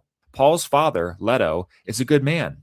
I remember watching him in Dune Part 1, inspired by how much he cared for his men and feeling devastated when he died. This, Frank Herbert argues, can turn into a problem. It's not just bad leaders that are dangerous, but good ones too. Good leaders are dangerous because their goodness makes us want to surrender our individual judgment directly to them even more. They're so genuinely admirable that people around them can stop thinking for themselves and follow them with fanatic loyalty. In Tim O'Reilly's biography of Frank Herbert, he writes, feudalism is a natural condition into which men fall, a situation in which some men lead and others, surrendering their responsibility to make their own decisions, follow orders. Duke Leto is generous, bold-hearted, and loved fiercely by all who follow him. Even his enemies admire him. A leader such as that would command fanatic loyalty. He would be difficult to defeat. O'Reilly suggests that Herbert sees feudalism as a psychological tendency humans have naturally. When life is confusing and hard, there's a relief in letting someone else make the decisions, especially if they're a good person. It's not only relief, but it feels like the right thing to do. But the deeper argument Frank's trying to make is the goodness of the leader is irrelevant to the danger of the dynamic. Why? Because it feels justified to hand over power to these people. It feels righteous. One of the biggest inspirations for Frank Herbert while writing Dune was Islam, Arabic culture, and Ibn Khaldun, a 14th century North African historian and sociologist. These influences are obvious, not just in the language of the Fremen, but in the events of the story. One quote that stood out to me while reading Tim O'Reilly's book on Frank Herbert was this one. In his research, Herbert had noted how the desert seems to be a wellspring of religion. The history of Judaism demonstrates that harsh conditions make for a religion of anticipation, and Islam, which we tend to associate more than any other faith with a desert environment, is perhaps the most messianic religion of all. Why does this happen? To understand it better, let's turn to the work of Islamic philosopher Ibn Khaldun. Khaldun was basically the first person to develop a scientific theory of how civilizations rise and fall. His theory is based on a concept called asabija, which basically means social cohesion. This cohesion extends beyond just family or tribe to include a huge number of people. Khaldun argues that large movements or dynasties begin with a strong asabija that's built on things like hardship or tribal/kinship ties. Take the United States of America, for instance. This country and the revolution that made it was built on top of immense asabija founded on irritations about taxation without representation. Then, as the state gains power and wealth accumulates, the ruling class becomes increasingly detached from its original base. This erodes asabija over time, leading to the fall of the civilization. And then the cycle repeats as new groups with strong asabija rise to replace the old order. Khaldun studied this throughout his life, watching the cyclical nature of government in North Africa. He saw and studied how decadent ruling regimes were overthrown at regular intervals by tribal groups, and how over time the new ruling regimes would reflect the depravity of the regime they displaced. We see this in Dune with the decadence of the Harkonnens and the Empire. They've lost their social cohesion after years of being at the top of the pyramid. Then the Fremen, who have immense social cohesion after centuries of hardship, replace them and end up killing 60 billion people in a holy war. The Fremen become just as bad, if not way worse, than their predecessors. Real quick, if you want to talk with me about movies. So, yeah, and I'm going to put this in the comment section so then you guys could see the rest of the video. I think it's like it was half through. I'm very used to that video. Yeah, and because these are the type of conversation we need to start having. These are uncomfortable conversations, and I truly believe that now, like seeing that video and having conversations with you and reading the way the brain works and the psychological makeup of these hero worship, now I think it gives me a great appreciation of the scripture when when Christ was talking about calling all men rabbi. Let's read this real quick if you don't mind. Let's start at verse 7. Verse 5. Wait a minute. Let's go here. There you go. It says, but all the works they do for to be seen of men, they make broad their phylacteries and enlarge the borders of their garments, and love the uppermost rooms at feast and the chief seats in the synagogues. And so I'm sorry to interrupt. I think Yeshua was trying to tell us this will probably a thing that will. It's human nature. It wasn't the rabbis. It was us. Yeah. Because we're the rabbis. We're human beings. It's us. It's humanity can turn into that. And I truly believe that. I think this is the reason why Yeshua was saying, be careful with that. That's why I call your man brother. Right? Let's continue. And greetings in the markets, and to be called of men, Rabbi, Rabbi. But be not ye called Rabbi, for one is your master, even Christ, and all ye are brethren. And call no man your father upon the earth, for one is your Father, which is in heaven. Neither be ye called masters, for one is your master, even Christ. But he that is greatest among you shall be your servant. And whosoever shall exalt himself shall be abased, and he that shall humble himself shall be exalted. So we have to start looking into the body of Christ as if like everybody is equal, but everybody has a function. Right. And it goes back. Yeah. No, go ahead. It goes back into that video that I've seen the video, but pretty much like though modern Christendom has a whole bunch of people going into the church, it's not producing discipleship like it needs to.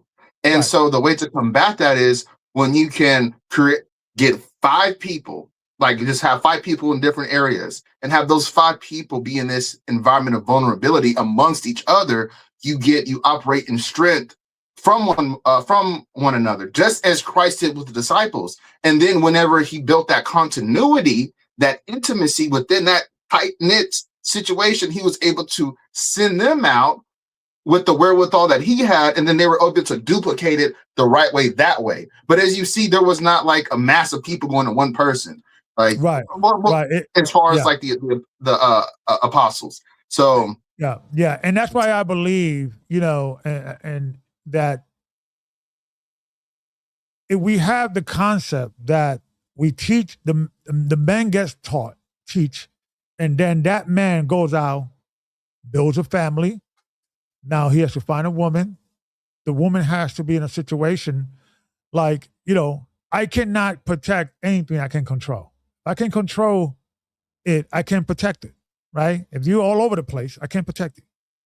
So when men say, I want to build a family, what I've been taught, now they could teach their wives, they could teach their children, but they become the elder, if you will, in their family. But when they meet their brother, they're equal.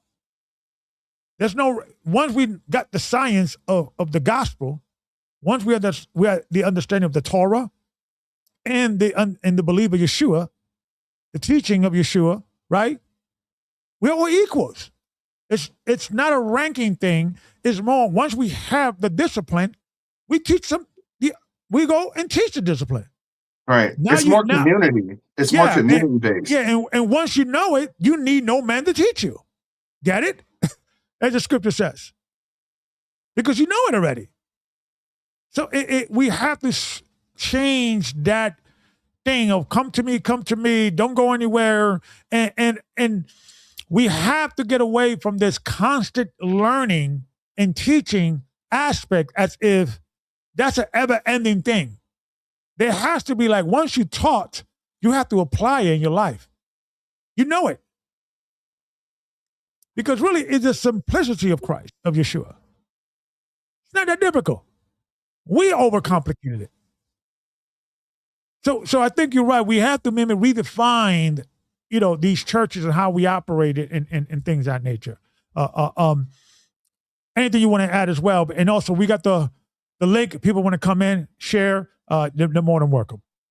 Well, right now, I'm really focusing on Hebraic thought and understanding how the intellectuals came to understand what Hebraic thought is and how they got the different tools and sources, because I believe that if we don't have a good grasp on Hebraic thought, and when we read this Bible, it's just going to be Greek philosophy, like Western Greek philosophy. Yeah. And so, but yeah, that's pretty much what I'm diving into right now. I can read some comments. And also, I want to hear the comments, people, if you want to come in and have a conversation. But we got to go back.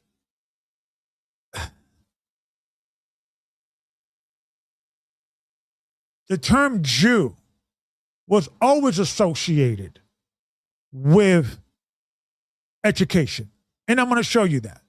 And we got to go back to this, because when we read the history of our forefathers, when we read the history of the people that are now called Jamaicans, the people that are now called Haitians, the people that are now called Dominicans, we were the Sephardic Jews. We lost that identity. So we should learn. It's like, okay, if I'm a Sephardic Jew, what is the culture? What we were doing in Spain? What was going on? Let's read a little bit about this, right? So this is the expulsion of the Jews from Spain and Portugal, right? Let's read a little bit about this, right? In the year AD 1492, January 2nd, the Moorish stronghold of Granada surrendered to the armies of King Ferdinand and Queen Isabella. For the first time since the year 711, all of Spain was in Christian hands. The decree to expel the Jews from Spain was signed on March 31st in one of the corridors of the Great Alhambra, the palace of the Moorish king of Granada. The motive given for the expulsion of the Jews was that it was conceived that they corrupted the Morenos, Jews converted to Christianity, by privately encouraging them in disloyalty to Christianity. The ultimatum given to the Jews elapsed August 1st, 14. I'm sorry. Go ahead. Finish that. Go ahead. I'm sorry. The Jews elapsed August 1st, 1492. Professor Alan H. Godby says the last Jewish king was overruled in Ghana, terminated in 1492. In order to satisfy Queen Isabella of Spain, King Manuel of Portugal declared a royal ordinance expelling the Jews and Moors from his country in 1496. The Jews who were expelled from Spain and Portugal were scattered throughout the Mediterranean coast. It is estimated that over 100,000 Jews departed from Spain and Portugal during the persecutions and expulsions. Some of the Jews went to northern and western Africa. These Black Jews would innocently go to African countries, most of all because of less persecution, and they could semblance themselves easily among Blacks. R.H.M. Ills gives a vivid description of the Portuguese Jew. Baruch Spinoza, middle C's, good-featured, skin somewhat black, black curly hair, long eyebrows of the same color, so that one might know by his looks that he was a descendant from the Portuguese Jews. When the Jews were expelled from Spain, about 100,000 entered Portugal. They were allowed to enter under the condition that they pay the poll tax, with the sense that they would leave the country within 8 months. Also at this time, the king beholden himself to take the Jews wherever they desired at the completion of the 8 months. When the time elapsed, many Jews were stranded because the king did not provide enough ships in time. All the Black Jews who were left behind were deprived of their freedom and sold into slavery. During the reign of King Joah II, or John II, 700 Black Hebrew children were ruthlessly taken away from their. Oh, sorry. Go ahead. From their. I can read that. Yeah, you could say the completion. Okay. That we read that already, Michelle. Make sure I have it. Okay, I see it. Yeah, from their parents in Portugal, I see it. Yeah. And transported to the island of San Thorme, off the west coast of Africa. The island is situated near Nigeria, Cameroon, and Gabon. Alan H. Godby says that the Portuguese founded the island of San Thorme in 1471. The Portuguese were the first Europeans to establish themselves on the West African coast. They came first as merchants and secondly as conquerors and slavers. With the influx of tens of thousands of Black Jews from Spain and Portugal seeking refuge in African ports, Morocco received a great share. In Morocco, there was a revival of Moorish and Jewish science in all areas. The Hebrew Academy in Fez competed with the one in Kairouan, Algeria. For the record, this was not the Hebrew Bible Academy of Elder Ricard, just for the record. Right? So we could see that we was associated with education. Right? I think when we go, it's just they found, let me see, I went back. Let me see, where we left off. I think it was, you gotta go down. Yep. So we left off right here, the Hebrew. Okay. Yep. Because there's a part that says they found that they were educated. I think that's the next slide, but keep reading. Okay. The Hebrew Academy in Fez competed with the one in Kairouan, Algeria. There were many debates and lectures between the sages and scholars of these schools. Eldad, the Danite, a Hebrew from the Jewish kingdom of Ghana, visited these schools in the 9th century. There are many Jewish tribes and settlements throughout Morocco and Sahara Desert. The At Mosa or Benai Mosa, sons of Moses, is one. So Hebrew Academy, when you go into what the Jews used to, our forefathers used to go to different areas, and especially when we were being kicked out of Europe, okay, we were doctors, we were educators, we had schooling, and we value education, right? Let's continue. Okay. We have scholars, like not like this other guy. I don't trust in scholars. Our forefathers were scholars. Let's get away from these charlatans. I know the nice rappers and they're nice whatever singers whatever, they're cool whatever. But come on, that's dumb down theology. That's an embarrassment to us. We're royal. Let's act royally. Right? Let's continue. Next slide. Pay attention. There's a 120. lot more. Yeah, go ahead. It says, in many cases, parents smothered their offsprings in their farewell embrace. In others, they threw them into wells in order to save them from the disgrace of apostasy and killed themselves. So remember when the other guy was like, oppression makes a man mad, so it's okay for us to be mad? These guys went to way more oppression than all of us put together. And they still kept their dignity. Let's continue. Sometimes even old men were dragged to the churches and forcibly baptized by overzealous fanatics. The Black Jews went to Portuguese colonial possessions in Western Africa, which were Ghanaian, San Thom Island, Senegal, Angola, and a few islands near the African coast. Throughout the persecutions in Portugal, thousands of Jews left the country. The Jews were leaving the country in such massive numbers that in 1499 and 1531, the kings published a law forbidding the new Christians, Black Jews, from leaving Portugal without special permits. Cecil Roth wrote that Christian Jews immigrating to the Portuguese colony of Angola in West Africa were agents of the Inquisition and were sent to ferret them out in 1626. It is certain that many Black Jews of Portugal, São Tomé, and Angola, who became victims of the Inquisition and Portuguese persecutions, were sold into the slave trade. This Atlantic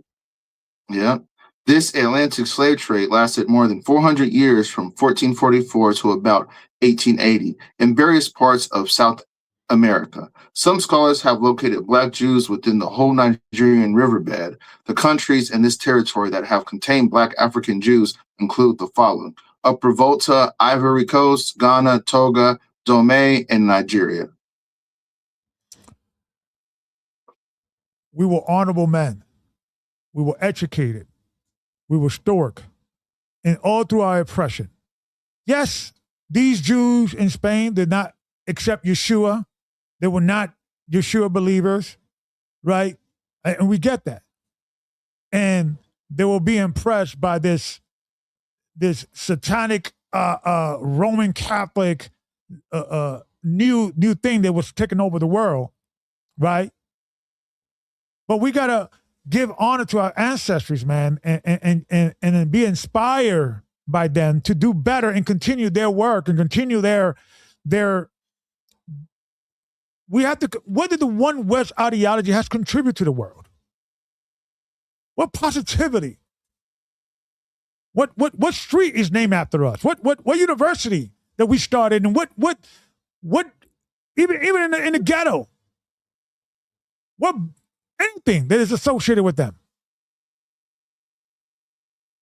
And I don't want to be, this God is always complaining, but I'm going to consider complaining until we fix this problem. It is a problem, right? So let's continue because there's more. Enlarge my screen here. This is the next page. You can start on top. Okay. Joseph Dupuis, concerning the Jews in 1824, says, the land occupied by these people covers a wide extent between Messina and Kabi. Messina is located in the southern Mali, inside the Niger riverbed, and Kabi is found in the southern part of the Ivory Coast. The Black Jews of Dahomey, Dr. J. Krapel, reported in 1926, were a large Hebrew community of Black Jews in the interior of Dahomey, West Africa. These Hebrews had their own central temple where they sacrificed animals. In their temple are found many laws engraved on tablets, which are attached to the temple walls. They have a high priest with a large number of priestly families whose members walk from house to house, rendering educational and religious instructions to each family of the community. Educational and religion goes hand in hand.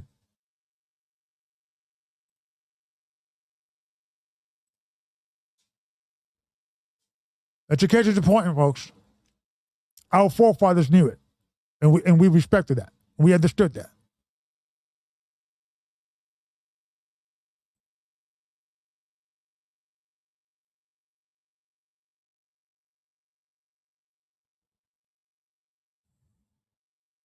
Yeah, I think we read this, man. Right. Right. By 1847, David Livingstone discovered a group of educated blacks. Education is important, folks. Don't let these charlatans, these low-level intelligent dudes keep you down and to demonize education. And make it seem that, we're just going to freestyle it by the Spirit. Those days are over. And I'm saying this with love. I'm saying this with passion. A lot of people misunderstand my passion with anger and hate. No, it comes from love, man. I love our people. And it angers me in the condition that we're in mentally. And it angers me that we are our worst enemy. And we want to just pass the baton. It's them, it's the white man, it's the Jewish man, it's this government, it's this, it's that. We have to just start taking accountability for our own actions and stop, falling in love with guys that, I don't use scholarship. I just go by the Spirit.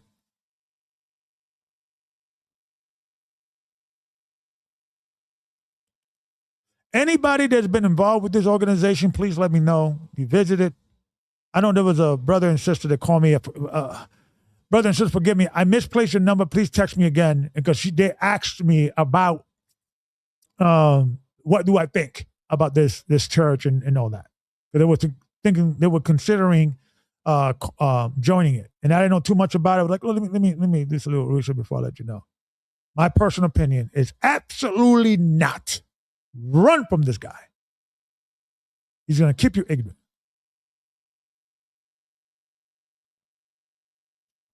So if you're a survivor of this cult, please call me. Let me know. Let's have a conversation.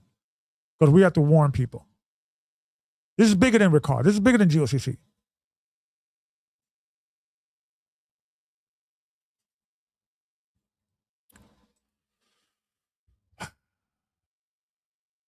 I think it's one of these things, man, that we have to start turning on, we have to start educating us because we're the problem. You're right. We're always looking for heroes. We're always looking for somebody to save us.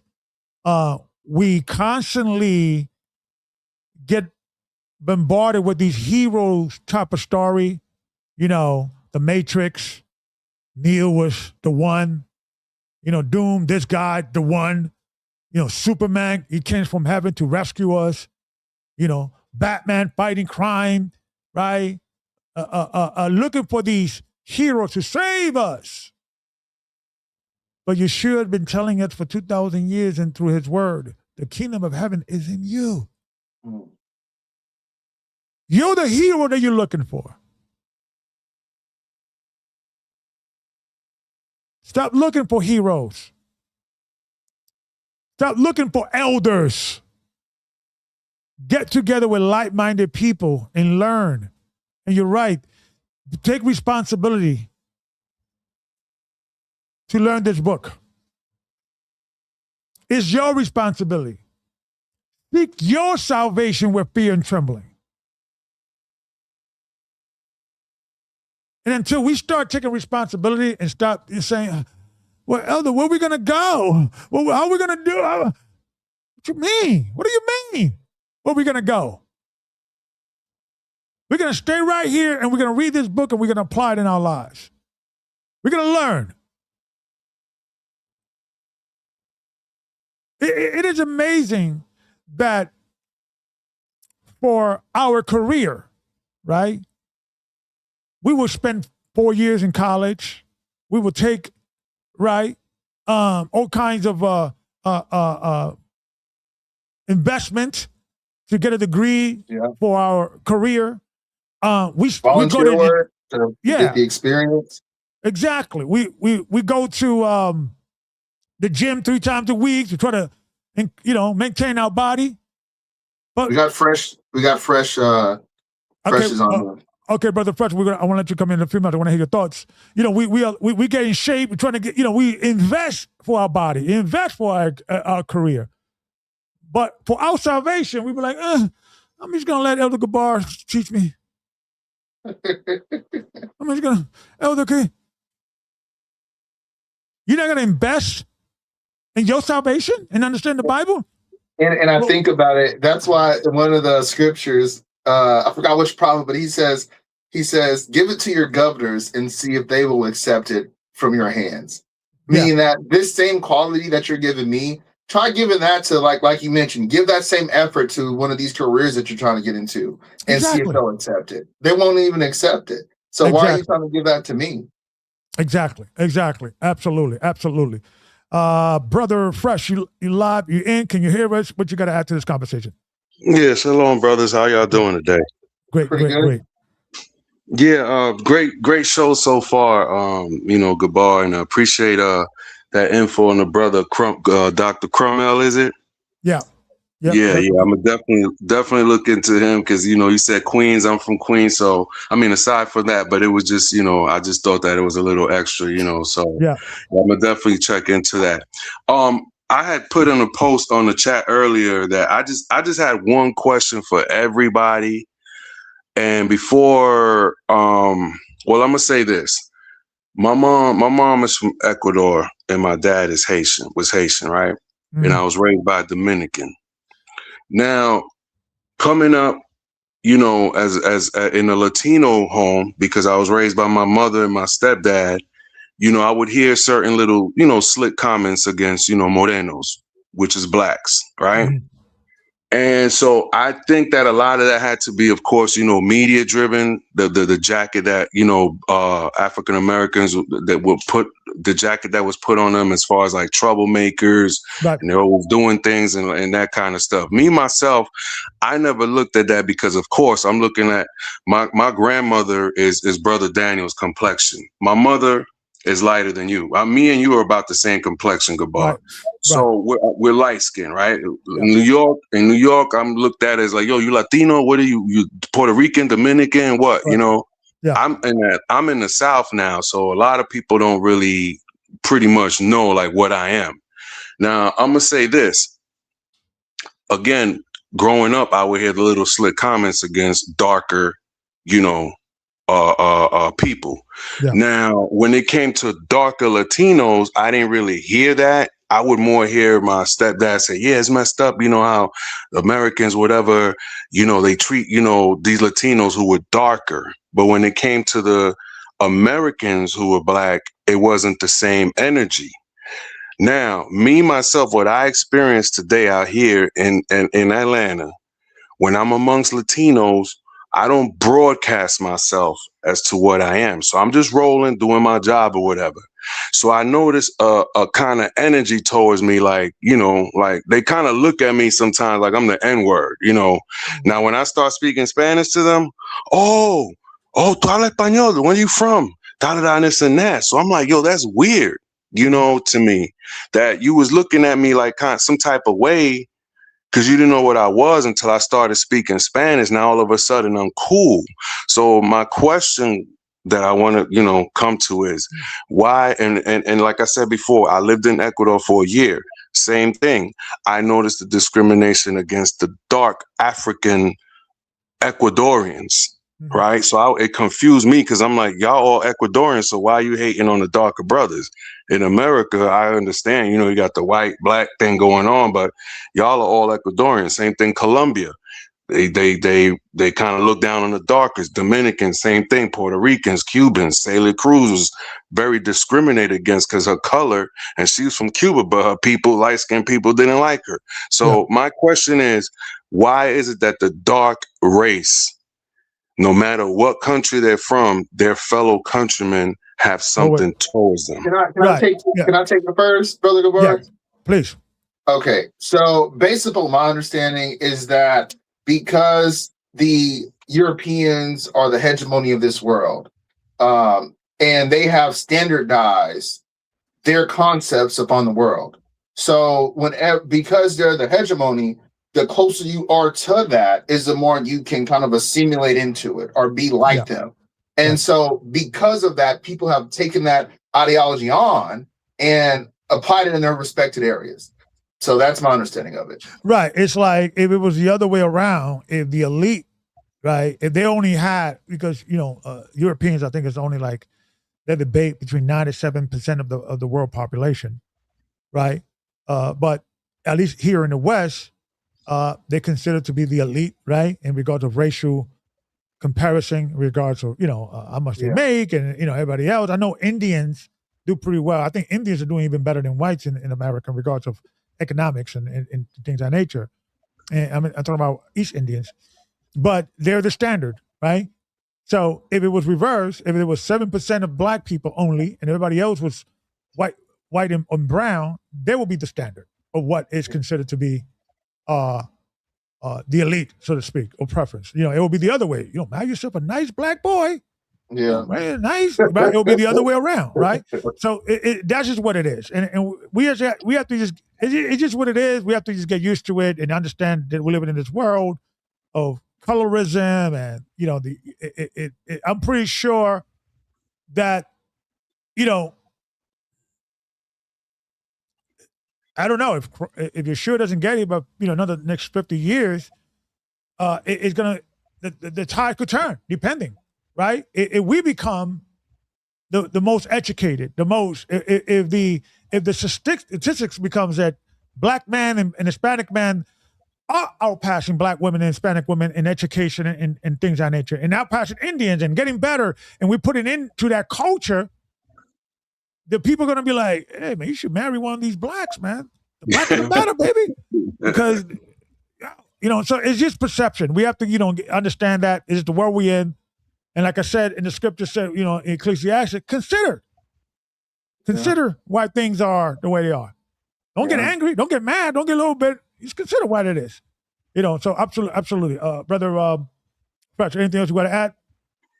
Great answer from both of you. Like I kind of was on the same road as you guys with the explanation. I just wanted to make sure that what I was thinking was right, because before I joined GOCC and then I was listening to that, I heard the whole the children of Israel and blah blah blah and this and that. So that's what kind of drew me into that realm. But you guys definitely have the explanation that most people, no matter what race it is, like you said, it is what it is. And with me, I get certain favoritism because of my lighter shade. And I'm just like, damn, I feel bad, but I don't that's the one thing I will not ever do is take advantage of it.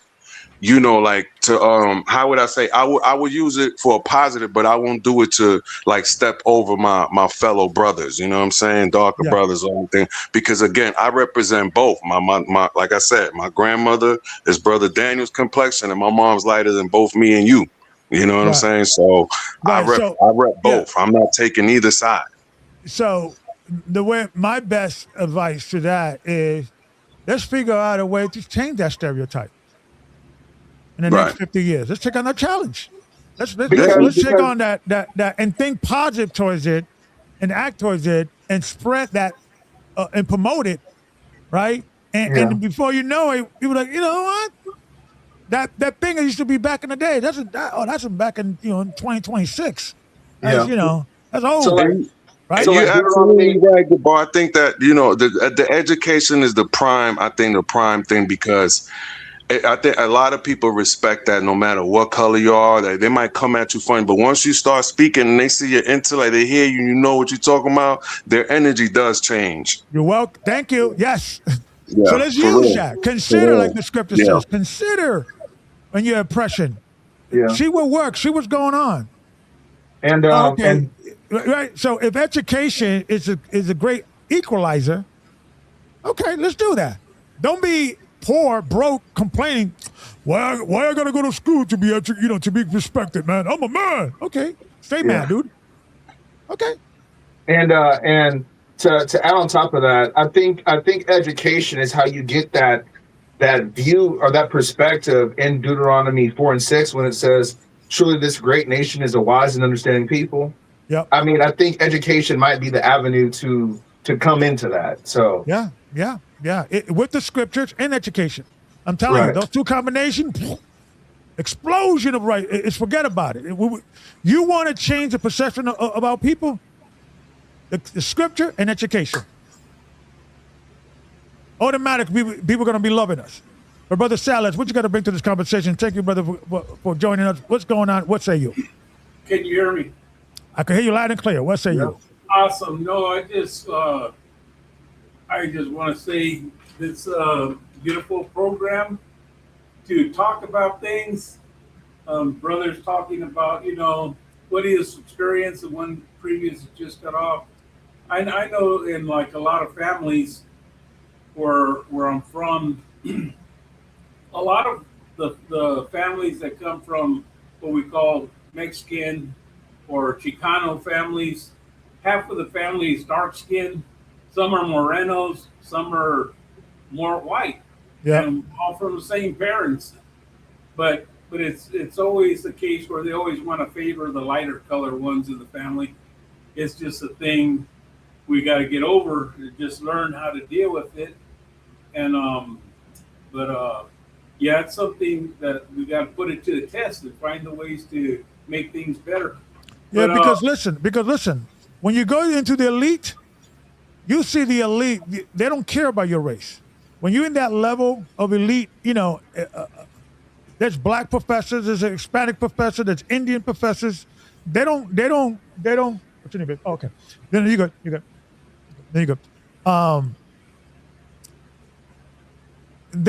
After that, when you get to a certain situation, race becomes less important.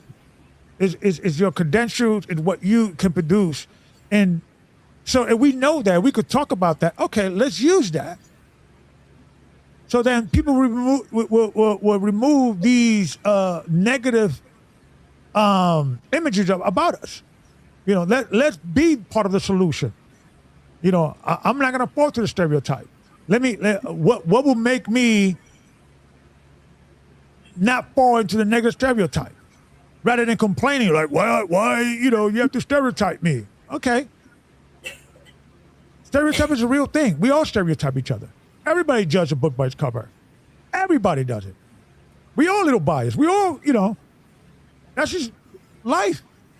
Learn how to navigate through it without your emotions and considered, like the scripture says, Ecclesiastic, why you go through your situation. But absolutely, Brother Salas. Yeah, and if you're going to stand in line with the hamburgers and the hot dogs, well, you're going to want whatever one you think is a better one. Right. So exactly. We have to learn to, we can grow. But I wanted to say my dad's brother, because there wasn't much emphasis even in the family as being Chicano here in the United States to get education. So my uncle, at the age of, I think he was 65 when he went to university in Silver City and Western University, and he got all the way up there, got his top degree, just to show that it could be done. Yeah.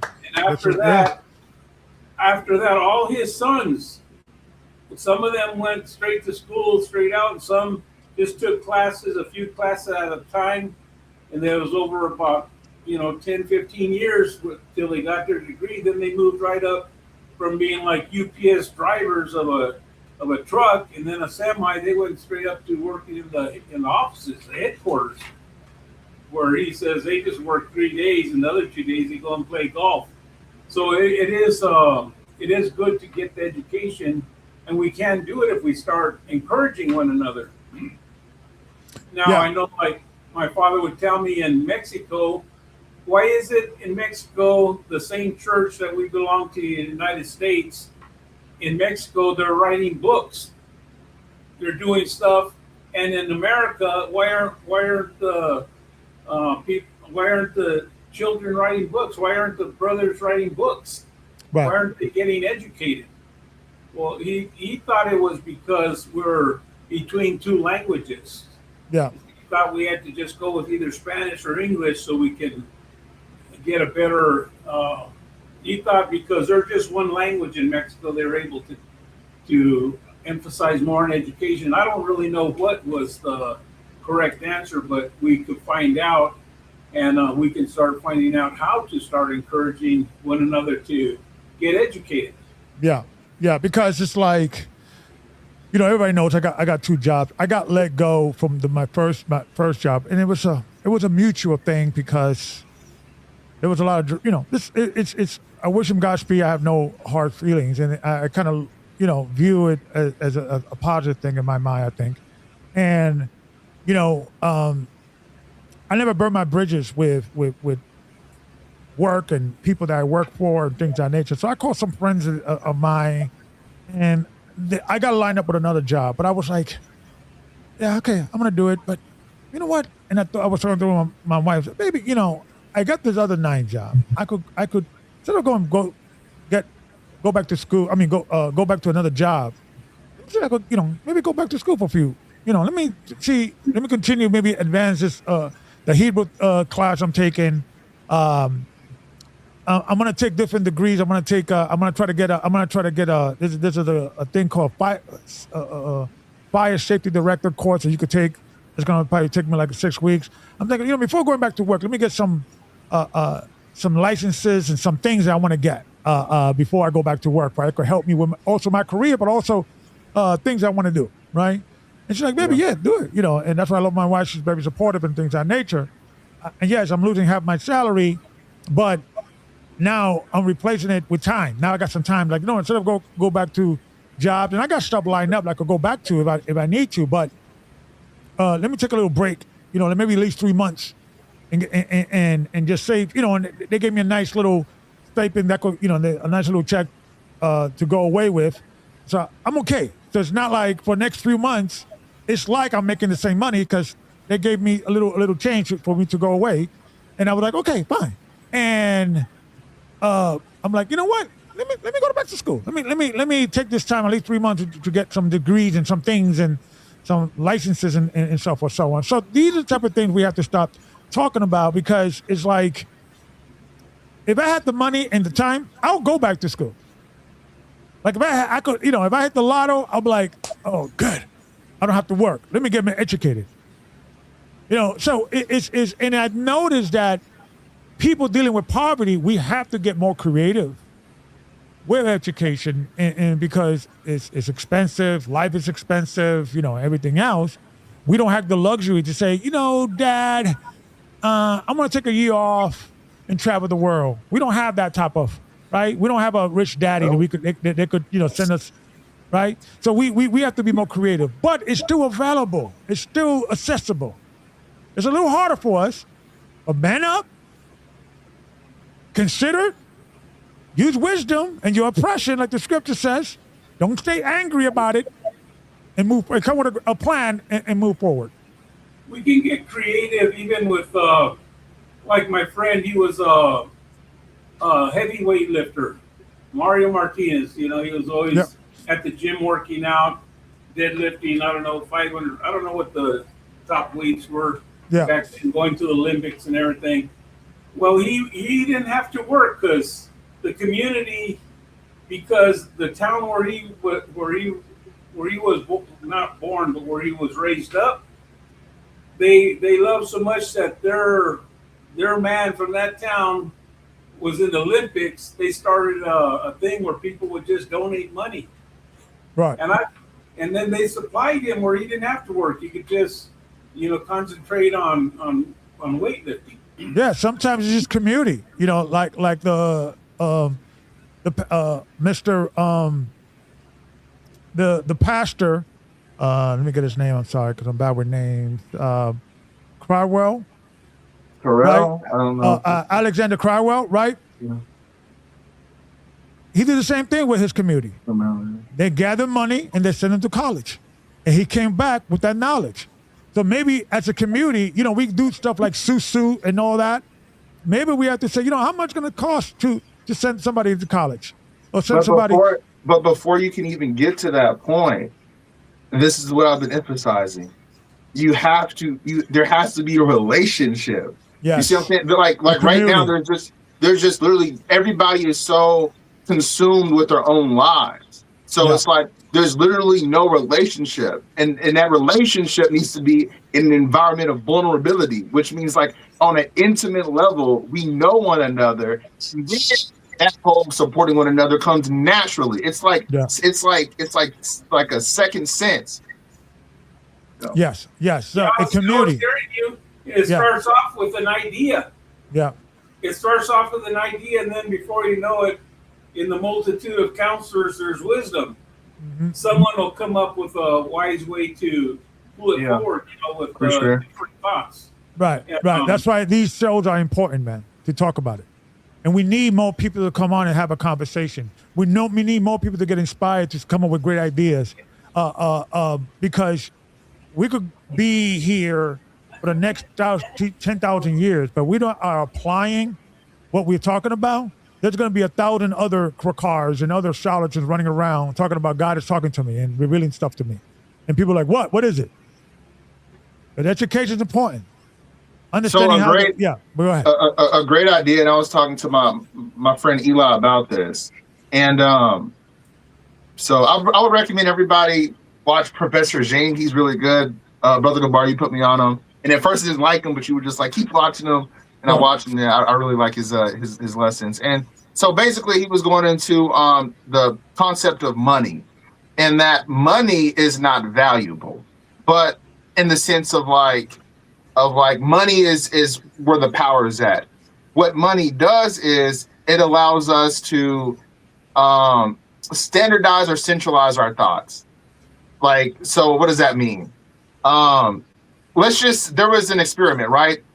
There was 3 different kinds of wine, and there was taste testers, and the wines are pretty much identical. And so they would ask, well, which one's the better one? And everybody would say, well, I can't really judge it. And then they gave prices to them. One's 10, one's 20, one's 50. Everybody said, obviously, the $50 bottle of wine is the best one. So that's the idea behind money. It standardizes thoughts, right? But money, what money is also used for is for food. So money's value is really in us being able to get food. So a great way to unify with one another is with fellowship of food, because ultimately that's like one of the most primitive things that we can all connect with. So like a good idea would be like, I don't know, like get a group of like 5 people that you're really tight with and just fellowship every like once a week. Just like, go to each other's houses, go to each other's houses, you break bread together and you strategize and you fellowship. And that right there can build that intimacy that it's going to take to then disperse and achieve these different certifications and degrees and different things of that nature.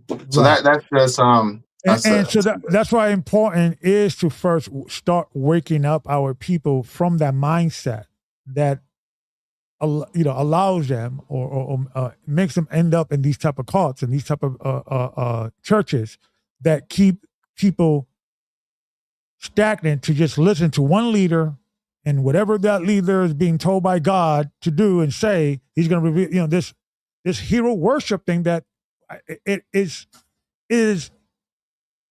hardwired in us. Yeah. So we have to consider, be self-aware of your shortcomings, your prejudice, your issues that you, and listen, I'm smart. I'm aware enough to know that just because I got out of 2 cults, I'm still stupid enough to get caught up with another way. If I don't get caught up, if I don't push them in barriers, you get what I'm saying? For sure. I could, tomorrow I could see a guy and okay, what's going on with this guy? Okay, he just real. Okay, all right. Yeah, he's. I can relate to this guy, right? Before you know it, I get caught up with the same nonsense. And I'm not saying that, like I said, in the body of Christ or in this fellowship, there's going to be different functions, right?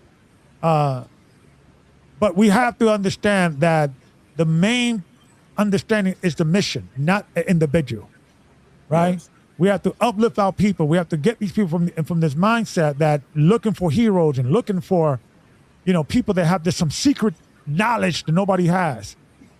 We got to stop that. It's hurting us, and it's making us feel comfortable in our oppression. we don't have to do anything because Christ is coming soon. The world's coming soon. So why do anything? Just wait and listen to this guy on television. Yep. That's laziness. I don't think we'll be able to get anybody out of where they're at. If somebody's where they're at, it's because they're comfortable there. But if I agree with you. But I think they're coming in. I mean, people are here. Yeah. From different camps, different churches. People are here already. Yeah. And they're defending. Everyone's going to defend where they come from. And that's listen. Even when I was hardcore defending it, I still have my struggles. I wasn't telling you guys that. When I was defending Ahia and the churches, I still, I was still still like I'm still introduced to get some more research. I still, I struggle with, and I just thought this was because there's no Yeshaya in any document, and that's a struggle for me. And I used to, so I was trying to, trust me, even the people that are the most hardcore sometimes end up being the ones that like, I can't stand this anymore. I got to stop lying to the people. There's no evidence. There's no this, there's no that. And so I think if we keep talking about it, in the same way I was like, yeah, I think I was in a cult. Because remember, when I was leaving, it wasn't like it was a cult. It was like if Ricard gets me the committee and God just steps down and that brother Troy, we have to apologize to him because that's a fornication, all that. And going back to the Hebrew research, that sometimes the righteous heroes are more dangerous than the wicked ones, the scammers, because they will. In the same way, I consider Ahia because I saw the righteousness. Because Ricard's not an evil dude; he's just delusional. I don't think this other guy, Minister Prophet, is an evil dude. I think he's delusional. So sometimes the guys want to do the right thing, but they are not. They themselves are part of the problem, the part of the delusion, right? And somebody has to calm them down and sit them down. But these are not. It's not good and evil. We have to start looking at it this way. It's nuance to this thing, but it's still. It's just us. It's just us as humans. Yes. It's just us. It's just us as human. They say one thing. There's strength in numbers. Yeah. Then once you got strength in numbers, it becomes powerful. Yeah. Wherever there's power, there's corruption. Yeah. But when you have one person on top of the old church organizations, it doesn't matter which one, Catholic, Baptist, you got one person on top in power in all the camps, you got one person in power, then the laws that are issued from the Most High to us, they apply to it depending on what rank you have in the church.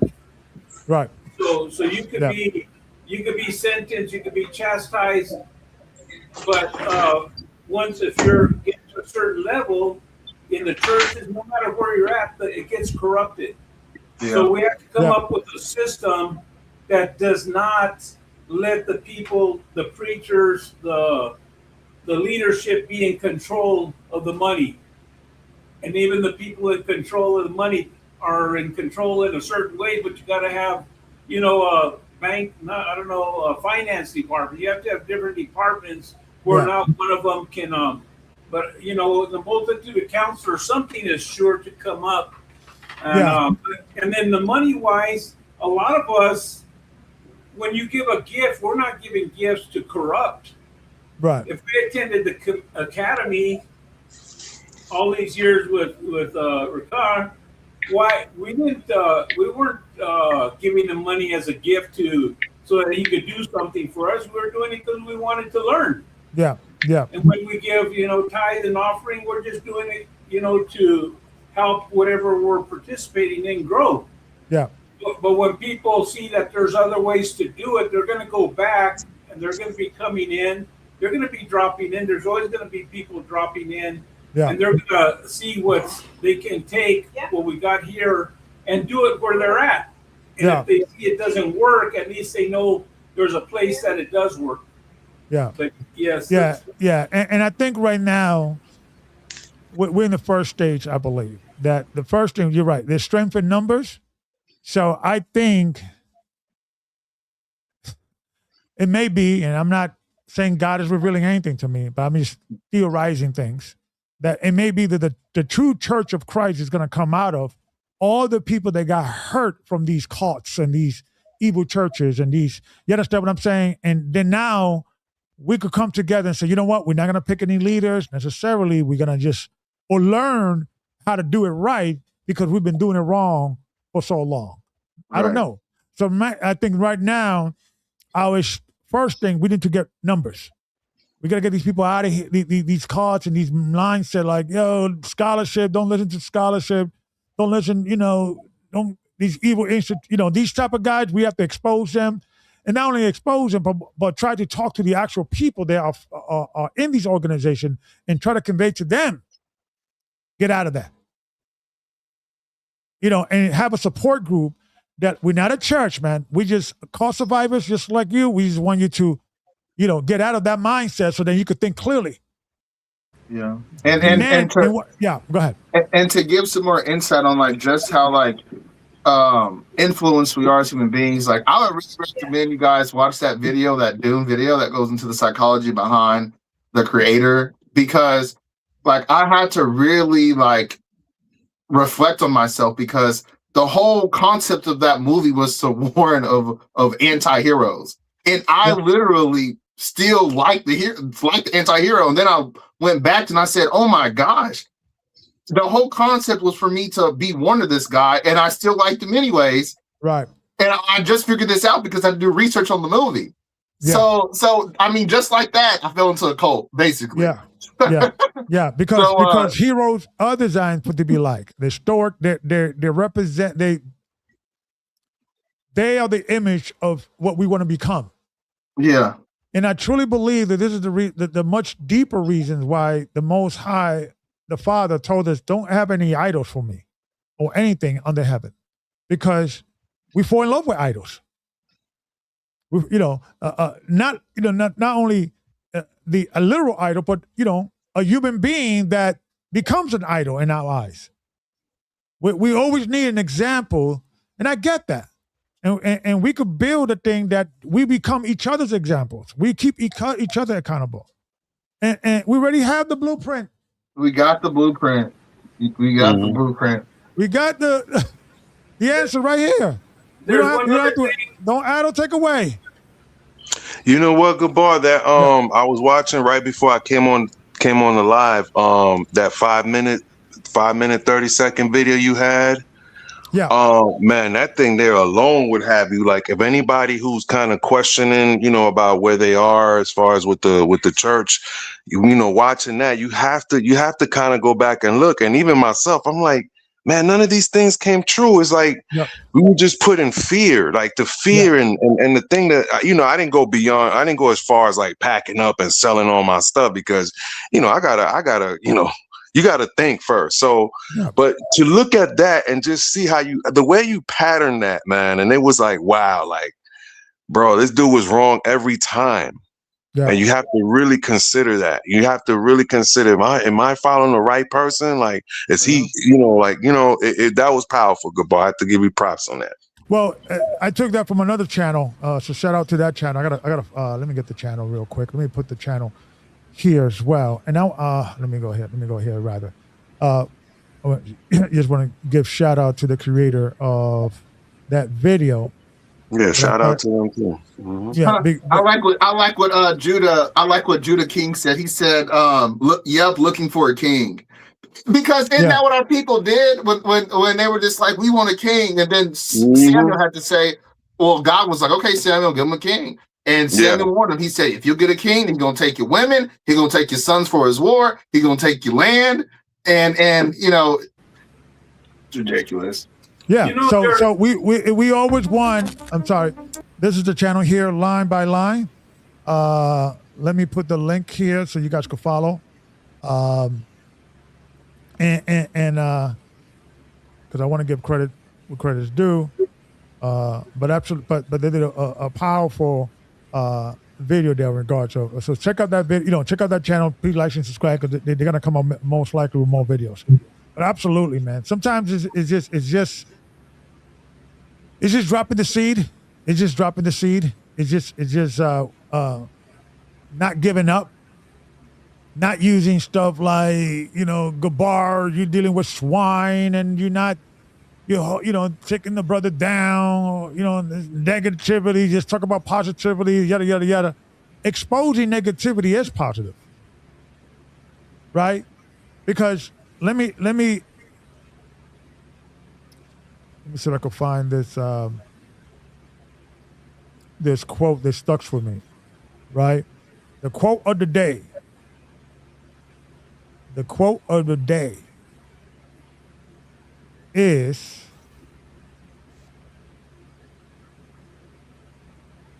hold on. I'm trying to. Remember, if it deceives you but opens your eyes, take that as a win. Let me repeat it again. If it deceives you but it opens up your eyes, yeah, that's a victory, man. You won. Can you give us an example, please? You find out your wife was cheating on you for 10 years or whatever with, the mailman or whatever. She broke your heart. Oh my God. But now you know, right? Okay. Don't you want to know? No, isn't that a victory? You were being deceived, right? Your stepbrother was stealing money from you and how can you? But now, take that as a win. I've got another one. Yeah, go ahead. You've been going to church for your whole life, for 50 years, and you found out you're deceived that you're supposed to keep the Sabbath. Right. It hurts to know that, man, I thought I stopped sinning, but I'm still sinning. Right. But I wanted to say one other thing is that I don't think this is something just for people that's been hurt. We all been hurt no matter where we are. If we're together right now, yeah, someday we're gonna hurt each other. But the thing is, when you come to the word of the Most High and you haven't had it interpreted correctly, and I've been in 4 churches after 10 years, I found things were not perfectly kosher the way they should have been. And when I found out, and each one, I moved on to the next, but I never burned my bridges with the last one I was with. Yeah. I still got friends. I still got people. We still like each other. I just had to move on from Sunday worship. I had to move on from, like I mentioned the last time, people just dividing over little tiny doctrines on the name and different things. So we just have to move on and teach truth, but of course in the meanwhile you've got to expose things that aren't true. Yeah. And everyone's not going to see it at the first time they're here. Mm-hmm. Everyone's not going to see the truth on the first time hearing it. As the Bible says, you got to teach this to your children over and over. Write it on your walls. It has to be repeated. And it's just people don't understand when they think that you're attacking a person. It's not attacking a person, because if it's not Elder Carr, if it's not anybody we want to blame that's doing something, our old church, our apostolic church, anything we want to blame, it's not them. Yeah. It's the bad interpretation of certain scriptures. Yeah. And I want to say this too. So in that movie, and I'm gonna keep referencing this movie because it's just so perfect for this situation. You have Zendaya's character, and Zendaya's character is the lover of Paul Atreides, who's this messianic figure. And Zendaya's character is calling out guys, this guy is a false prophet. He's not here to deliver us. And even in the movie, I was Zendaya, shut the hell up. This guy is awesome. And so reflecting on that, I can see now why people in the comment section would say we're like swine and this and that whenever you're coming against Brother Ricardshard. Because I did that in the movie. So it's like, yeah, I get it. It's like crazy. So we cannot get offended when they do that, because it's a survival mechanism, in the same way as when you're trying to do like an intervention with your family member or someone who is going through the path, the wrong way fast. They'll turn on you. They'll say, "What about you?" And they'll start, reminding you every wrong thing they did, But in religious institution, they'll start looking for scriptures to keep them safe or justify in their delusion, and they get good at it, right? So you can't get bent out of shape over, because we have to understand that this is a survival mechanism, to defend themselves. That because they're fighting with reality. Yeah. It's part of it. Yeah, absolutely. If we go back to the mother of all the churches that exist today, the Catholic Church. Yeah. We can always find something good that they're doing. Yeah. We're not against anything good that's being done. If they, do something that's worthy to be repeated. Right. And it's the same thing whether you're in one of the camps. I don't even know the name of the camps. I just know the GOCC camp. I don't know the other letters of the other camps. But if there's something they're doing good, no one's against what they're doing good. Right. It's just calling out the things that need to be corrected, not, and if it can't be corrected, you need to know whether you're going to correct, if you're going to keep going to them places. I've been to places where my father didn't let us celebrate Christmas. He didn't let us celebrate Halloween. He didn't let us celebrate all this stuff. But we went to the church, and everybody in the church celebrated it. And we're like, why us? Yeah. Why is there two doctrines in the church? Why half of the doctrine someone can follow these things and the other half can't? Because of their parents are more strict, more orthodox. So no matter what organization you belong to, you got to separate yourself from what you've been taught is wrong. And if they're doing it openly, you still got to know that you got to teach your children, even if you stay there, that's wrong. You got to discuss it with them, discuss it with one another. Yeah, and going back to the whole thing about, righteous heroes are more dangerous than wicked heroes or scam artists, because of that. They're doing, but look at all the good they're doing. But look at the good. They're helping families and all that. And so sometimes the guys that are sincere and are preparing us to go over the ditch, who's with me, right? And they have a noble cause. We go all for under the ditch for that noble cause. If we get delusional with somebody who is delusional, like I said, these guys are not evil people. That's not, the problem. The problem is they're delusional, and this Hebrew worship that people that are oppressed always had to look for somebody to save us. And rather to look into themselves to consider, like the scripture says, in your oppression and why you're in there, and how to navigate in that world. Wisdom, right? Not anger, not bitterness, not constant complaining and he got killed because he was a Hebrew Israelite, man. And let me tell you this scripture. Let me spend 3 hours complaining about the system. Consider why you're in this situation. And that's what the scripture is trying to tell you.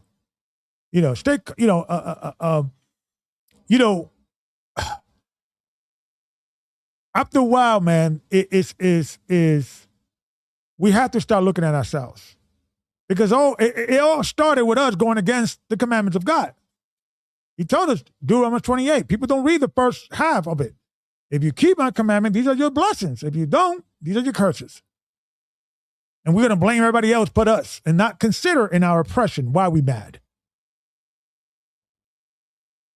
So, They say a banker, when they teach people, tellers, how to Hey guys, I gotta get ready for work, so I'm signing off. Oh, yep. Thank you, sir, man. I appreciate you, man. We'll talk.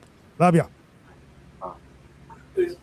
they say when a banker, when they want to teach a teller how to recognize false money, or I forget what it's called, counterfeit, it says the way they teach them is they just give them real money all the time. Yeah. And once that counterfeit comes in, it's easy to recognize because they're always dealing with the real thing. Yeah. Yeah. So in the doctrines, once people deal with the real thing and they see the difference between counterfeit and non-counterfeit, they're going to be able to recognize what is the real thing. Yeah. What they sometimes, exactly. Sometimes it's people being exposed to stuff, different points of views, different worldview, just exposed to it. It would change. Sometimes it could change a spark, and sometimes it doesn't happen right away. Sometimes it takes some time. Absolutely. So, Brother Salas, I want to appreciate for you to coming and sharing your thoughts. Please keep coming back and sharing, and let's keep talking. But more importantly, we have to start applying action. Right now, the action is we have to form this army of survivors that we know.